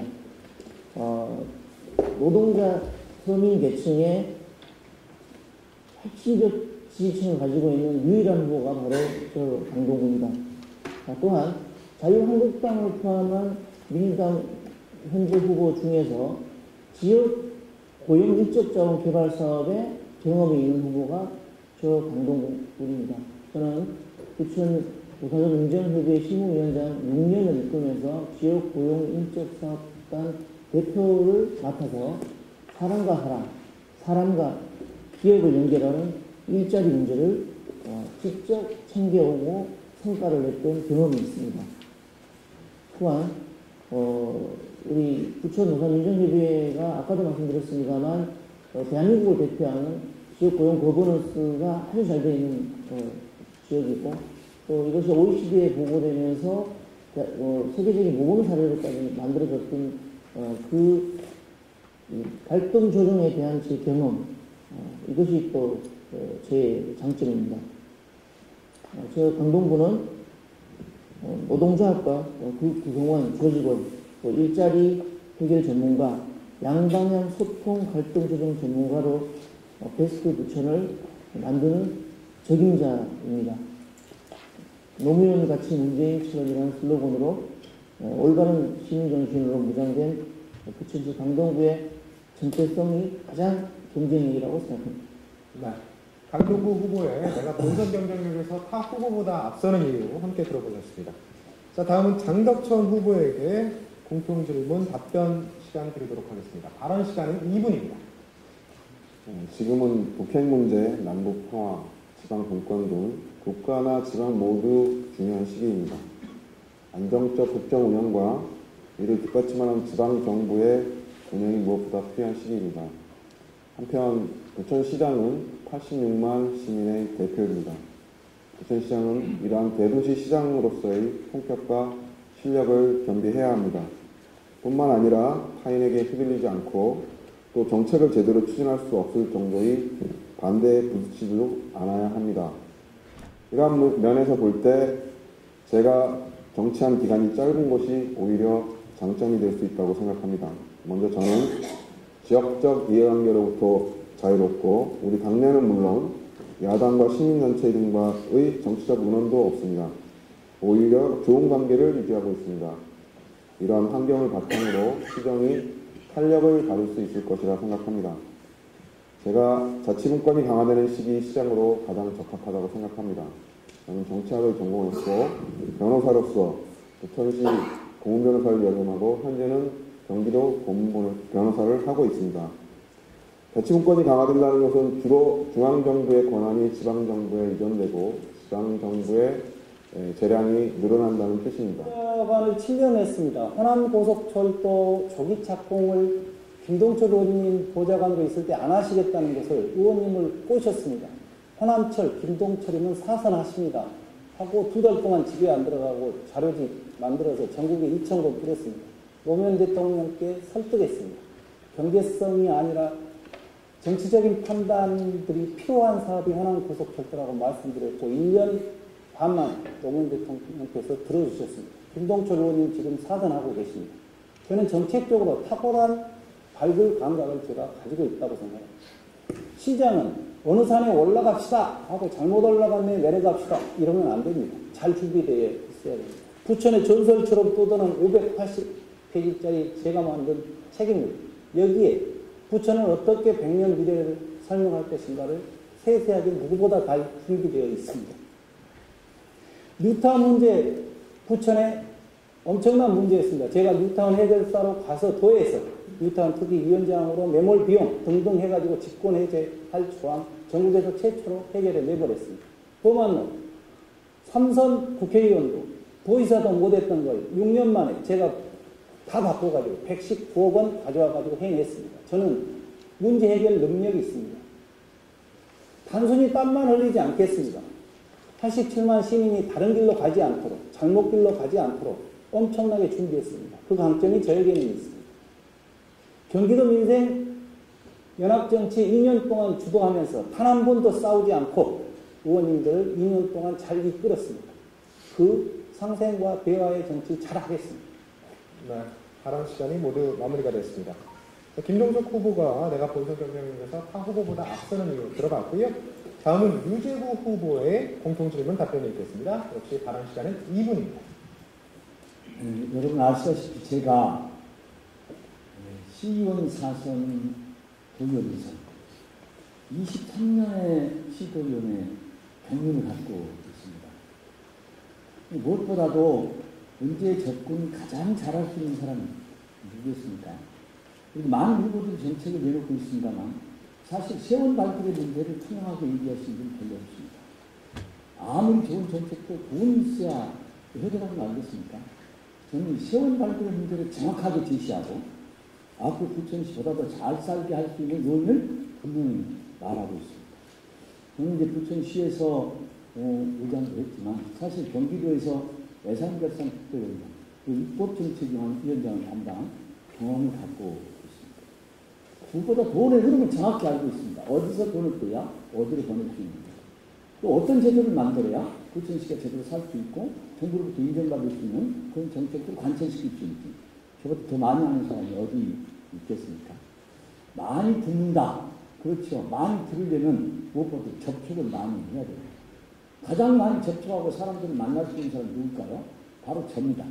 저는 어디 가서 누구하고든 언제든지 접촉할 수 있는 24시간 준비되어 있는 사람이죠. 그래서 저는 누구와도 가장 소통을 잘하는 사람이다 하는 것이 바로 저라고 얘기할 수 있겠습니다. 거듭 말씀드립니다만 세입 부분을 제대로 성취하지 못한다면 절대로 나머지 정책들 이행해 나갈 수 없습니다. 저는 이 부분을 정확하게 말씀드리겠습니다. 행정도 우정도 그런 없는데 그렇다고 제가 모두 다 잘할 수 있겠다라고 하는 것은 이미 추상적입니다. 행정은 애행 연습이 없습니다. 한 번 집행하면 끝입니다. 따라서 경륜과 경험이 많은 제가 시장으로서 가장 적합자다 이렇게 판단하고 있습니다. 여러분 기대해 주십시오. 여러분 잘 사는 부천 제가 경륜과 경험을 바탕으로 반드시 만들어내겠습니다. 네, 발언 시간이 모두 끝이지 않습니다. 유재구 후보가 타 후보에게 본선 경쟁력에서 앞서는 이유 함께 들어보셨고요. 자, 마지막으로 나득수 후보의 공통질문 답변이 있겠습니다. 네, 저는 시간은 2분입니다. 예, 지역사회에서 적이 별로 없는 것 같습니다. 제 생각인지 모르겠습니다만, 예, 지역사회에서 대체로 온화한 평을 받고 있습니다. 종교단체나 세무사업계나 기업인들, 라이언스 클럽이나 향후에 CEO 과정의 동문회 등등 우호적인 개인 단체가 많습니다. 경쟁하는 후보도 또 대체로 저 나둑수를 나둑수에게 적대감을 갖지는 않다고 생각합니다. 열렬한 민주당 지지자가 아니더라도 나둑수라면 기꺼이 투표해 주겠다는 사람들이 많습니다. 그렇다고 해서 나둑수는 원칙이나 신념도 없는 사람이 아닙니다. 지금껏 살아오면서 남을 배신한 적도 한 번도 없습니다. 다시 말해서 나둑수는 의리 있는 사람이라는 것을 알만한 사람은 다 알고 있습니다. 이미 조직된 권리 강원수도 많을 뿐만 아니라 연대 가능성도 높습니다. 둘째, 지난 8년간의 선출직 공직자로 공직하면서 부천시정과 경기도정의 재정을 담당해 왔습니다. 일자리, 복지, 안전, 문화 등등, 교육, 교통 등등 이 모두가 예산을 투입해야 하는 일입니다. 예산을 써야 하는 일입니다. 예산의 편성과 집행을 가장 잘 할 수 있는 후보, 이 후보가 바로 저입니다. 나둑수입니다. 대체 저는 정직하고 부지런합니다. 세무사로서, 선출직 공직자로서 사람들한테 인색하다든가 게으르다든가 가벼운 언행으로 구설수에 오른 적도 없습니다. 지역 구민들이나 동료 당원들로부터 비판을 받은 적이 없습니다. 주도권 토론으로 이어가 보도록 하겠습니다. 자, 강동구 후보 주도권 토론 시작하시죠. 네, 조희 후보께 질문 드리겠습니다. 네. 조희 후보는 저하고 공천 심사 면접을 같이 받으셨죠? 예, 그 공천관리위원회 질문 중에서 예, 2008년도에 경선 불복하고 중앙당 항의 방문을 가신 적 있습니까? 라는 질문에 없다고 하셨어요. 그쵸? 예. 정말 없으십니까? 제가 직접 하지는 않았던 것 같습니다. 본인이 예, 제가 직접 직접 하셨나요? 하지 않았던 기억이 저는 그 이후에 제가 신문 기사를 좀 봐서 뒤져봤더니 중앙당도 가고 원혜영 국회의원 사무실도 항의 방문 갔다라는 신문 기사가 있어서 그때 저를 지지했던 그 분들이 부당함을 호소하기 위해서 바뀐 것으로 알고 있고 제가 직접 가진 않았다 이런 말씀입니다. 뭐가 부당했던가요? 그 당시에 그 공천 결과에 대해서 서운함을 표시하는 것으로 알고 있고 그분들이 저한테 구체적으로 뭐뭐이다라고 표현을 하지 않았기 때문에 제가 그분들의 말씀을 다 전달하기는 어려울 것 같습니다. 일단 본인이 가지 않았다라는 의미네요. 그렇습니다. 알겠습니다. 자, 강동구 후보의 주도권 토론이 있었고요. 다음은 장덕천 후보의 주도권 토론이 있도록 하겠습니다. 이재부 후보님께 여쭙겠습니다. 그 공약 중에 부천에서 성장 동력을 만들겠습니다 하면서 영상단지 도시계획을 원점에서 재검토하고 어린이와 가족을 위한 도심형 테마파크를 위치하고 서쪽에는 에코랜드와 같은 자연 친화적 관광시설을 만들겠습니다 하셨는데, 그리고 뭐 아까 150만 명 정도 올 것 같다고 이렇게 말씀하셨는데 이게 어떻게 계산하시고 그 정도로 예상하시고? 네, 먼저 좋은 질문해 주셔서 감사합니다. 예. 먼저 생각해 보십시오. 서울에 있는 롯데월드 테마파크가 1년은 800만 명을 유입하고 있습니다. 그리고 부천에 만들려고 하는 테마파크는 그보다 훨씬 첨단 테마파크를 유치하려고 하고 있고요. 그뿐만 아니라 지금 현재 국제올림픽에 가입할 수 있는 그런 운동 겸한 이런 워터파크 같은 것도 유치를 할 생각을 갖고 있습니다. 물론 앞으로 더 많은 논의와 보완이 있어야 될 거라고 생각합니다. 서울에 있는 테마파크 그리고 기타 테마파크들 종합해 볼 때 최소 400만 명 정도가 영상관으로 모아둘 수 있다. 다른 테마파크 예를 봐서 이렇게 추산하셨다는 네, 그런 말씀이시죠. 그리고 우리 집계 효과가 예를 들면 그 교통 환경이나 주변 인구를 포함해서 예. 이런 인프라를 함께 조사했다는 말씀드리고요. 또 아까 말씀드린 그 파주의 해일 마을이 갖고 있는 그 문화가 있는 테마파크, 그리고 제주도 에코랜드가 갖고 있는 자연이 주는 테마파크를 합성해서 여쪽 안동에 만든다면 그 정도는 된 것 같아요. 그 또한 마찬가지로 최소한 200만 명 이상이 올 수 있다 이렇게 계산하고 있습니다. 예. 감사합니다. 다음번에 조영희 후보한테 네. 비슷한 공약을 하나 내보셨길래 제가 한번 여쭤보겠습니다. 부천 영상문화단지와 상동 호수공원 통합 후에 한국형 디즈니랜드를 건설한다. 이건 지금 공약으로 거셨던데요. 네. 어떻게 건설한다는 거는 웹툰 테마 도시를 만들겠다는 것입니다. 부천이 영화하고 영상 만화 부천시에서 건설하는 건지 민간 자본을 들여오겠다는 건지 그 방식은 부천시가 다 하기는 어려울 거고 민관과 함께 해야 될 텐데요. 예. 부천이 만화가들이 많아서 문화가 산업이 다르기 때문에 그 웹툰 테마 도시를 만들어서 거기서 네. 캐릭터도 만들고 말씀하신 건 알겠고요. 예. 그다음에 그 밑에 보면 30억 원의 지방세수 증가 기대 이렇게 하는데 이건 어떻게 추산하는 건가요? 잠시만 끊어가겠습니다. 자, 지금 조영희 후보의 발언 시간이 앞서 53초가 남아 있었는데요. 지금 22초를 쓰셨기 때문에 지금 31초의 답변 시간 그리고 질문하실 수 있는 시간이 있습니다. 뭐 짧게 답변하시고 이따가 주도권 토론도 또 이어가셔야 되는데 아마 30초의 발언을 다 쓰시게 되면 이후에 주도권 토론 때 질문을 또 못 하시게 될 수도 있거든요. 그 부분에 대해서도 짧게 단답식으로 하고 그럼 시간을 좀 주셔도 될것 같아요. 조영희 후보 상대로 질문을 못 한다는 뜻인가요? 네, 그렇습니다. 네, 그 부분은 재원 조달 방안에 대해서 잠시만요. 지금 그냥 그대로 답변하시겠습니까? 제가 시간 카운트를 해야 되기 때문에 그렇습니다.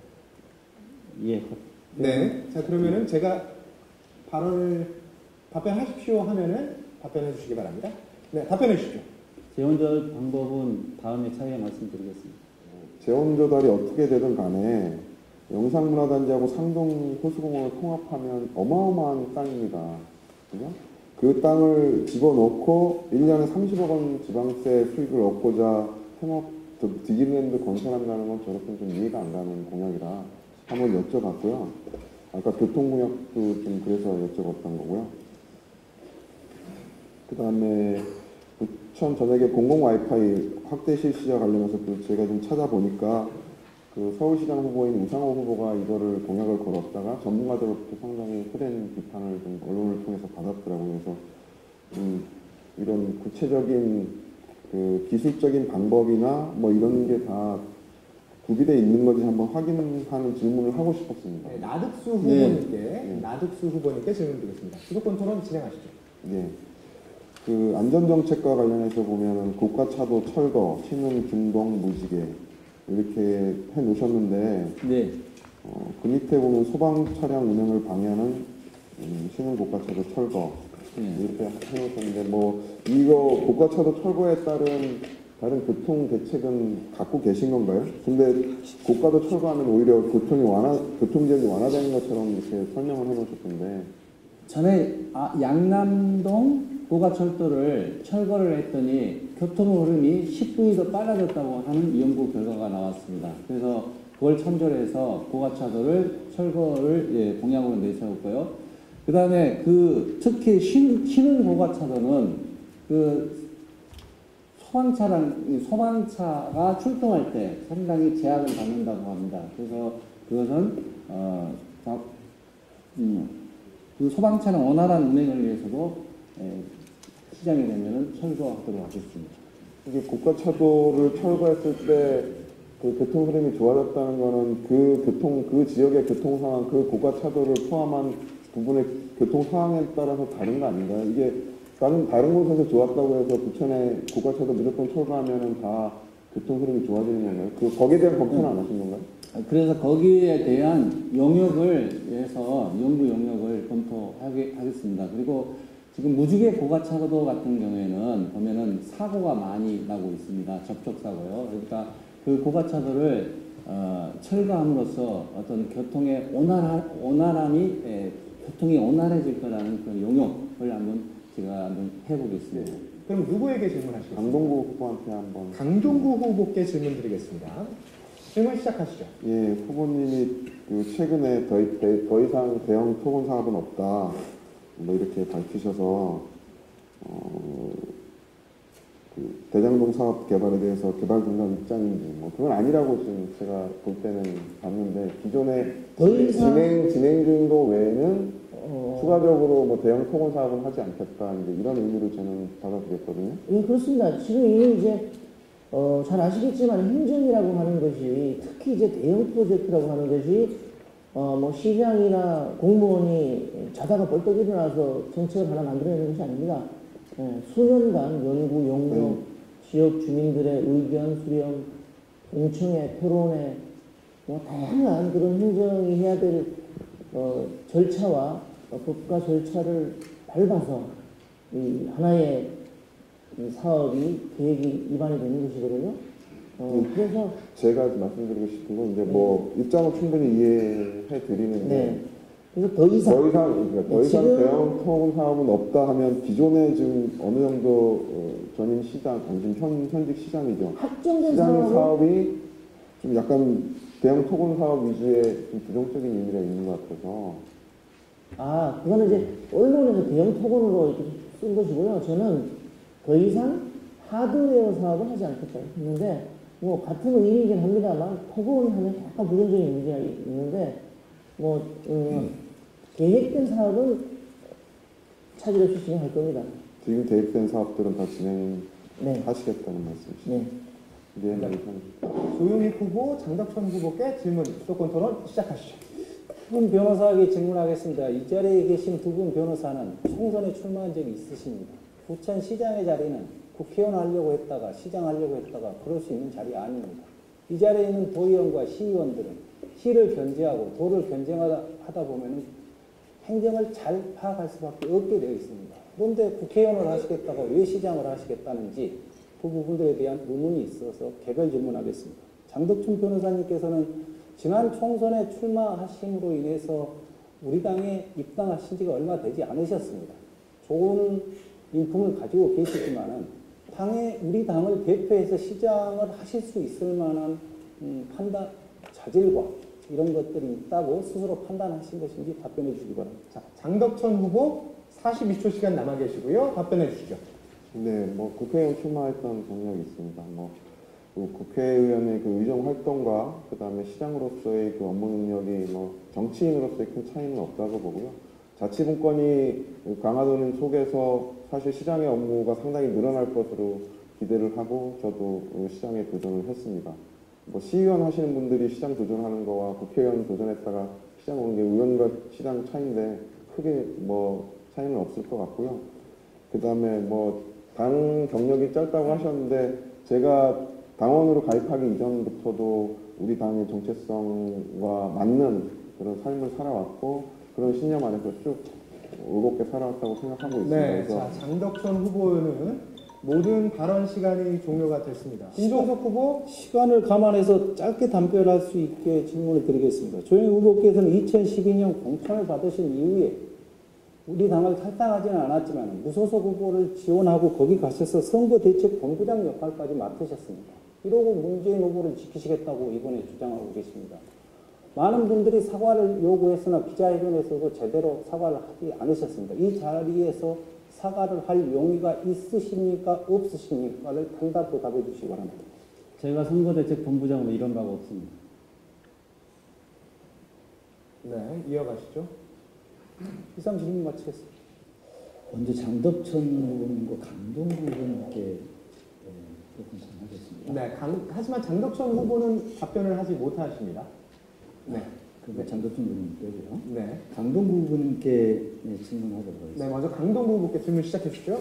네, 강동구 의원님은 많은 경험도 갖고 있고 의장을 경험하셔서 지금 여러 가지 공약들이 참 좋은 게 많이 있었어요. 그런데 이제 원도심 노후주택을 지원하겠다 그러신 거잖아요. 네. 그런데 이 지원의 범위가 어디까지인지 좀 말씀해 주실 수 있습니까? 중동, 상동, 특히 이제 중동 신도시를 중심으로 한 노후 배관이나 이런 것들의 이제 교체 예산들을 지원하게 되면서 상대적으로 이제 원도시권에서 이제 불만들이 좀 있어서 이제 이 공약을 이제 이게 된 겁니다. 그래서 이제 원도심 노후주택은 이제 대상자는 취약계층을 우선적으로 지원하는 것이고요. 뭐 간단한 뭐라고 할까요? 보수 차원의 그렇죠. 거죠.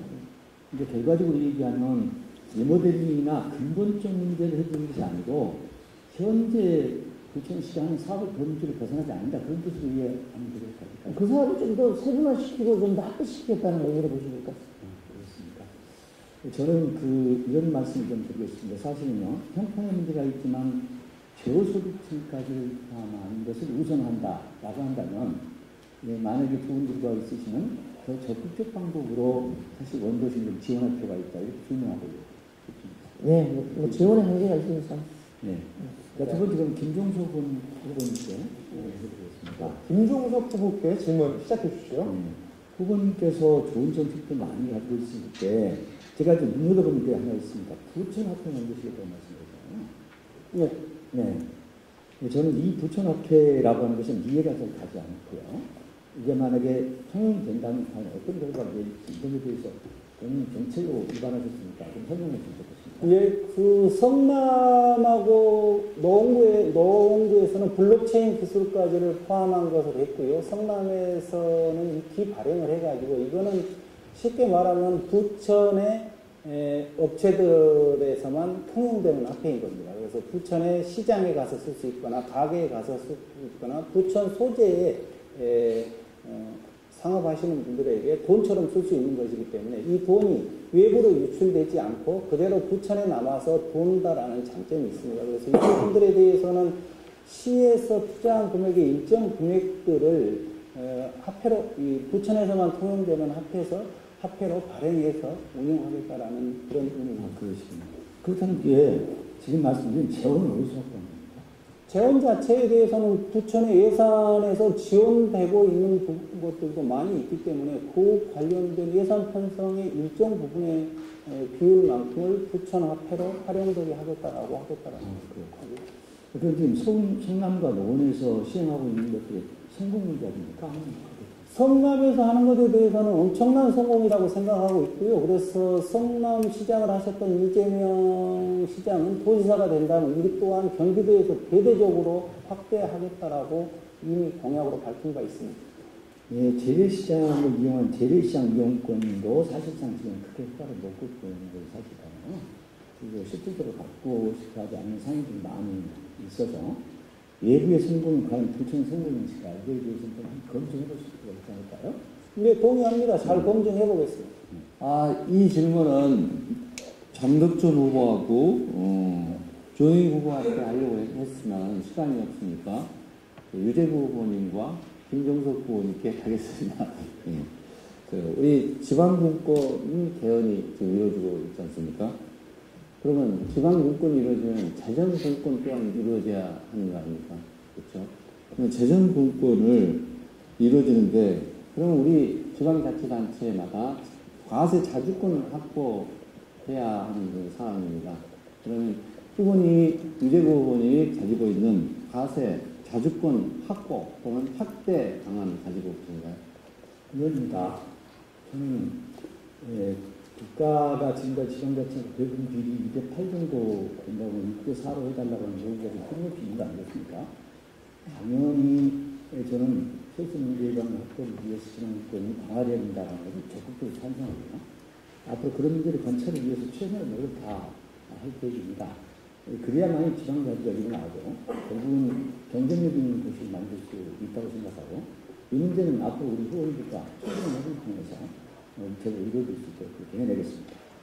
그러니까 유재구 후보님께서는 국세와 지방세 비율을 지금 8대2에서 6대4로, 그래서 그 방안 중에 국세에 대해서는 어떻게 이걸 추진하겠다는 그런 방안을 안 가지고 계신 건가요? 지금 그냥 국세 문제에 관해서 지방세가 통틀어 지금 얘기하고 있는 거 아니겠습니까?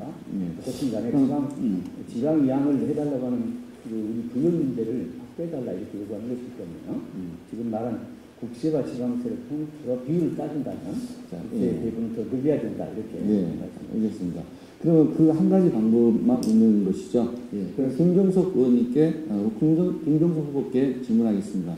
그럼 이 탄력세율은 지방세법에서 탄력세를 적용할 수 있도록 지방자치단한테 임의를 했습니다. 그런데 이제 탄력세를 상향시키면은 어떤 정치적인 부담, 지방자치단체장이라든가 지방의원들의 정치적 부담을 느껴서 탄력세를 지금 상향을 못하고 있습니다. 탄력세를 상향을 하게 되면 그만큼 지방세 세수가 더 늘어나는 거죠. 그러면 이 김종석 후보님께서는 시장이 된다면 탄력세를 상향해서라도 지방세 확대를 하겠습니까?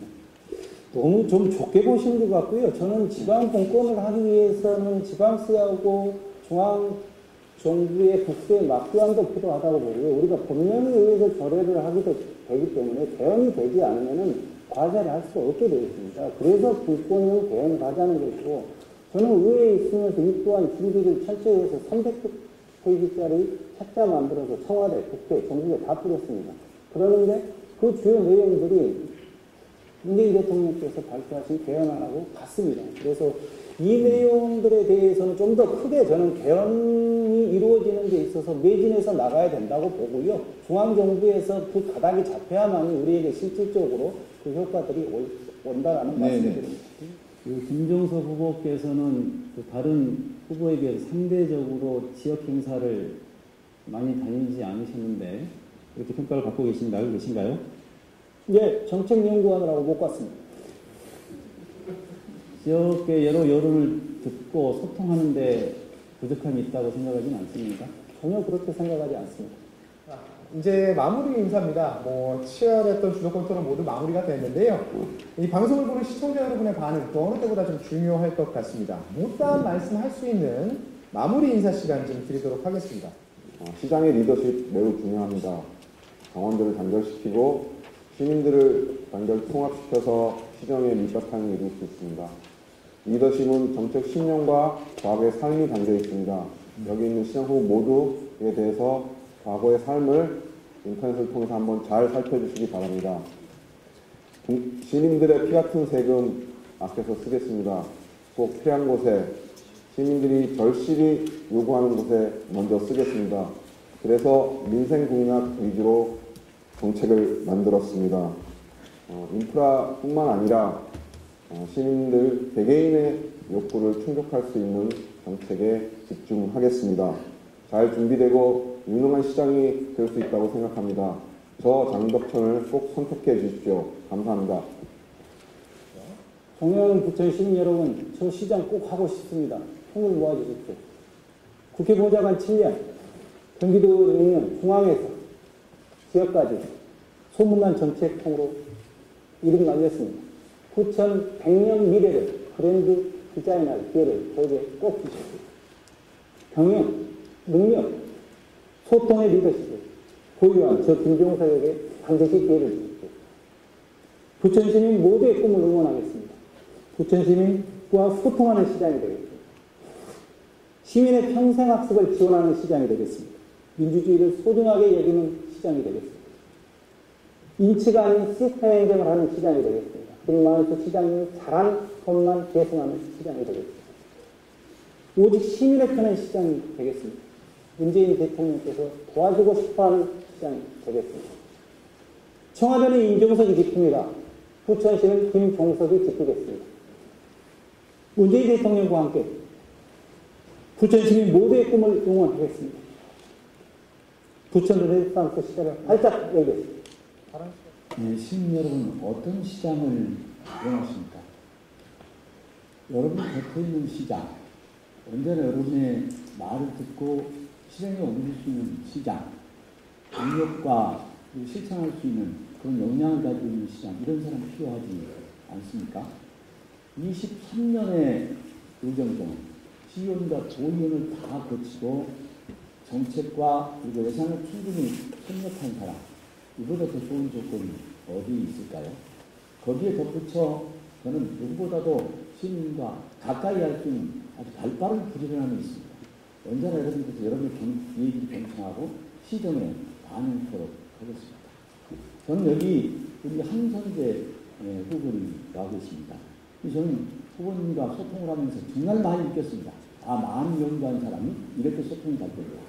저는 많은 후보님들의 말씀을 잘 경청하겠습니다. 그리고 그들의 좋은 점도 충분히 시정에 반영토록 하겠습니다. 제 캐치프레이즈가 정체된 부천 일제구가 답이야. 문화가 있는 경제도시 부천 전제구가 만들겠습니다. 아까도 말씀드렸지만 우리는 지금 가장 소통이 중요하지만 무엇보다 더 중요한 것은 세수를 제대로 확보할 수 있는 능력을 가진 사람이 필요합니다. 재정자료 40.4%, 공무원 봉급주는 더 이상 가용자가 없습니다. 아무리 좋은 정책을 해도 그것을 실천할 길이 없습니다. 따라서 세월을 확실히 확보해낼 수 있는 후보가 시장이 돼야 한다는 겁니다. 여러분, 많은 공약들을 해도 돈이 없는데 어떻게 실천할 수 있습니까? 저는 이렇게 말합니다. 그래서 포퓰리즘이라고 하는 말을 많이 쓰지 말라는 겁니다. 무조건 해주겠다라고 실천하지 못하면 무슨 의미가 있겠습니까? 우리 부천 돈이 없습니다. 돈을 만들어낼 수 있는 후보가 필요합니다. 저는 여기서 거듭 말씀드립니다. 우리 부천이 너무나 많은 격차가 해소되지 않는다, 이렇게 얘기합니다. 저는 격차가 없는 부천을 만들겠다고 얘기했습니다. 또 거듭 말씀드립니다만 충분하게 세월 확보할 수 있는 구체적인 그 진단 계획을 갖고 있습니다. 이렇게 실천할 수 있는 사람이 비로소 다시 부천을 잘 살게 만들 수 있지 않겠습니까? 제가 해보겠습니다. 저는 행정하고 전공의 성장 박사를 받았습니다. 사회복지사 자격증을 갖고 있습니다. 행정과 복지의 전문가, 이보다 더 좋은 조건이 어디 있습니까? 저는 어떤 것도 어찌해야지 여러분 말씀 잘 듣고 부천이 보다 더 잘 사는 사회 만들겠습니다. 성남 사람이 분당 사람과 비교할 때 나 성남 사람, 분당 사람 얘기할 수 있는 분당 분들 입장을 생각해 주십시오. 서울의 강남 사람이 강남 산다고 자부심 있게 얘기하는 게 무슨 일이겠습니까? 여러분 이제 나 부천 살아 이렇게 얘기할 수 있는 부천 한번 만들고 싶지 않습니까?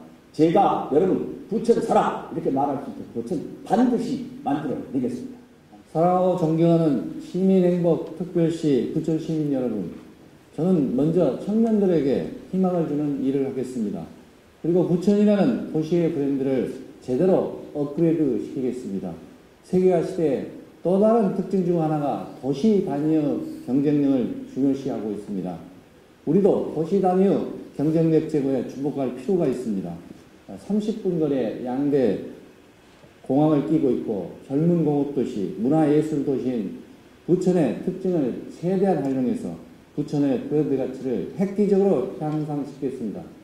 결과적으로 부천 시민의 삶이 더 윤택해지는 계기를 만들겠습니다. 집단 지성의 시대에 맞게 시민 여러분과 당원, 동지 여러분의 지혜를 모아서 민주적이고 효과적인 시정을 이끄는데 시장의 역할을 다하겠습니다. 시민 행복 특별시 나둑수가 함께 하겠습니다. 네, 시민 여러분, 좋은 토론회가 되었습니까? 이번 지방선거는 문재인 정부와 우리 민주당의 첫 시험대입니다. 문재인 정부 성공, 적폐 청산, 자치분권 해내야 합니다. 문재인 정부가 성공해야지만 개혁을 할 수 있습니다. 개혁의 동력을 갖기 위해서는 확실하게 압승을 해야 합니다. 당의 가치를 지키는, 당의 정신을 지키는 윤리심판원에 문재인 대표께서 저를 불러주셨고, 당의 가치를 지키는 당원 자격심사위원회도 저를 불러주셨습니다. 제가 문재인 캠프에서 대선 때 일했고, 가짜뉴스 법률대책단장으로 문재인을 지켜왔습니다. 문재인 정부와 함께 우리 부천시, 대한민국에서 가장 멋진 정보통신 최강도시로 만들고 싶습니다. 더 훌륭한 부천 시민들이 촘촘한 네트워크로 내 삶이 나아지는 그런 정보통신의 최강도시 부천, 문재인 정부 성공과 함께 부천 도시의 성공을 함께 이끌어 가겠습니다. 고맙습니다.